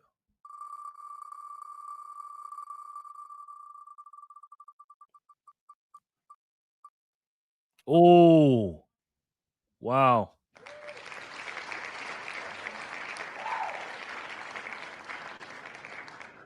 Scotty sent in 99 sats and said, I need to make my Make It Rain Mr. 99 song. I like to hear that. Booty, yay. Congrats, booty. Is booty triple B's? No. Sam. Congrats, booty. Oh, so close, booty. Profession triple B's? What's triple B? LOL. Negative, Jor. Congrats, Samantha. That's Jay's old lady, man. Bebe. Samantha, you got 200 sats, man. No, 100, excuse me. You got 100. You got 100, Samantha. You want to keep them or spin them? I know she's here. She just sent me a zap. Thanks, no doubt. No doubt, Samantha. But what would you like to do? You want to keep the 100 or you want to spin it and try to get 1,000? It's an all or nothing game, Samantha.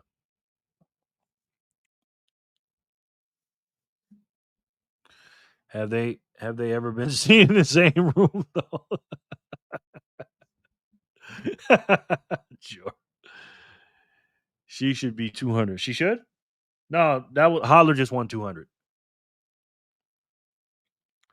Coco won 1,000, Jenny, and then Flipper won, and then she passed the 200 to Hodler, and then the fourth to start all over again.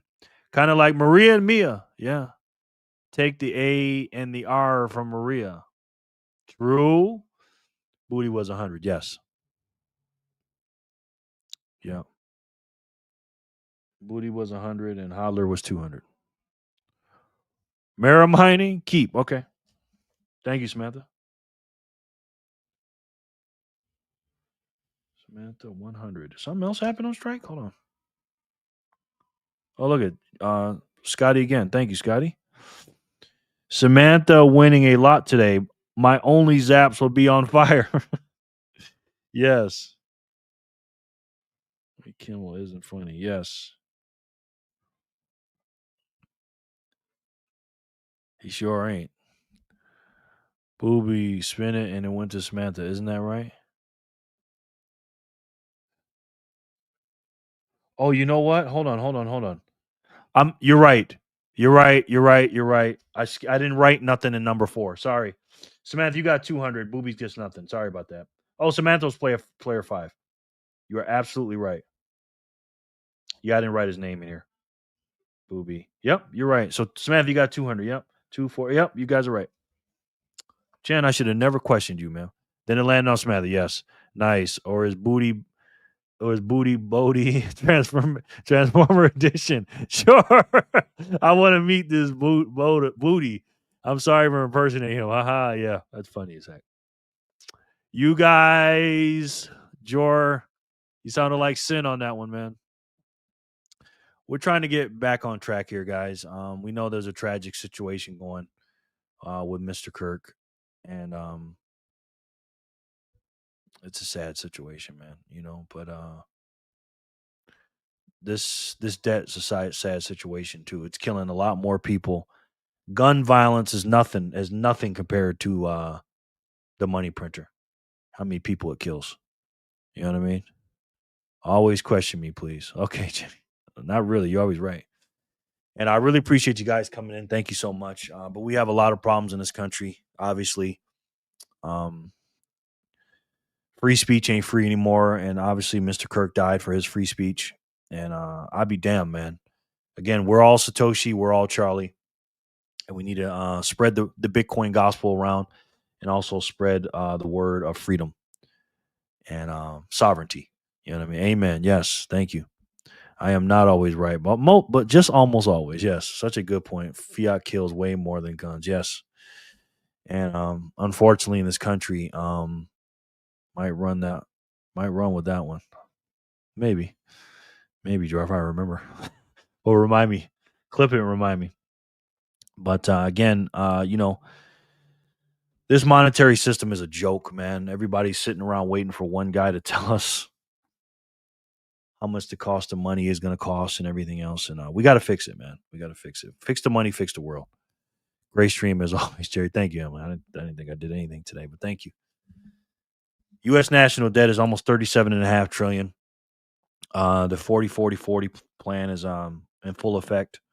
It started in 1933 when they took us off the gold standard the first time, and they confiscated your gold in the Executive Order 6102 when they devalued your gold by 40%. They made you sell it to them at $20.62. Then they turned around and repriced it at $34, $35 the next year in 1934. Took us off the gold standard officially in 1971. Then you go to work. You work for 40 hours a week. They printed 40% of the money supply. Some say 80 from the year 2020 until now. And, you pay 40% in taxes and you do that for 40 years and you end up with a $40 broken watch. And again, I'm not a mathematician here, but that ain't adding up. And that doesn't make any sense. Does it? No. But here's the solution. You got to put God first in your life. You know what I mean? You just have to, man. Again, I'm not trying to preach to anybody here, but get your mind right, get your spirit right, and live every day like it's your last, because you never know. No, tomorrow is not promised. It really isn't, man. Thanks for the show and have a nice day, Bitcoiners. No doubt. Yeah, right. More than not by a wide margin. Always a good time. Thank you, brother. Thank you, Freedom Fam. Love you all. Bless you. Thank you. Great show. Thank you, everyone. Get feeling better, little man. Thank you. I got to give him his medicine here soon. Something just happened on strike. Look at this. What the hell? Jory, you didn't do that, did you? Holy shit. Somebody just sent me 8,888 sats. It's probably Jor. Thank you, Jor. You didn't have to do that, brother. Thank you very much, man. I appreciate that very much. That's a lot of sats, brother. Yep, me and God is all right. Thank you so much, Jor. Wow, I was not expecting that. That definitely helps with the payroll, man. More than helps with the payroll. Might be able to buy me something to eat with that. Medicine and chicken dinos time. Yes. 7:30, I got to take that. You're doing great work, brother. You're making the world a better place one day at a time. Jor, that means a lot coming from you, brother. So thank you, man. And I know, guys, that I haven't talked about Bitcoin in a while. And thank you for that. Again, Jor, thank you for that donation. You don't have to do that, man. And, Bitcoin is a tool in our tool belt. But we have to try to get these people that are in the middle, if you will, to get on the right path. And again, this is a spiritual battle. It's good versus evil. And this money printer and this fiat system is evil. It's pure evil. And we need to go to the good side, the God side, the righteous side. And I believe this is God's money. And this money's of the people, for the people, and by the people. This money is scarce, uninflatable, portable, durable, and international. It's fungible, divisible to the nth degree. It's verifiable supply. It's decentralized. Again, it's of the people, for the people, and by the people. A lot of biblical stuff with this money. 33 epochs, Genesis block, and a few other things. And it's unconfiscatable, which means it's unstoppable. And always remember, guys, and they said this during the slave days, these puppet masters, these slave masters up here, Just like the guys that try to run away slave, try to run away from the plantation. There's a lot more of us than there is of them. And just remember that. And with this new money, not only can we break this system, this evil death system, this war system, we can break it, pay off the national debt, get everybody, even though if they don't stack it today, they can save their lives with this money in the future. And we got to work hard for it. It'll pay off the national debt, stop inflation. And I believe it'll make the world a peaceful, loving place, because once you fix the money, you fix the world by fixing the incentives. And there's too many incentives for evil today. And we got to make the incentives good. And there's only one money that can make the incentives good. And if I had to take a guess, I'm pretty sure you guys already know what that is. It's the best way to save. And for me, the only way to save. And that's Bitcoin. I love each and every one of you, and I'll talk to you soon. Thank you guys so much. I love you guys, all right? Peace and love, guys.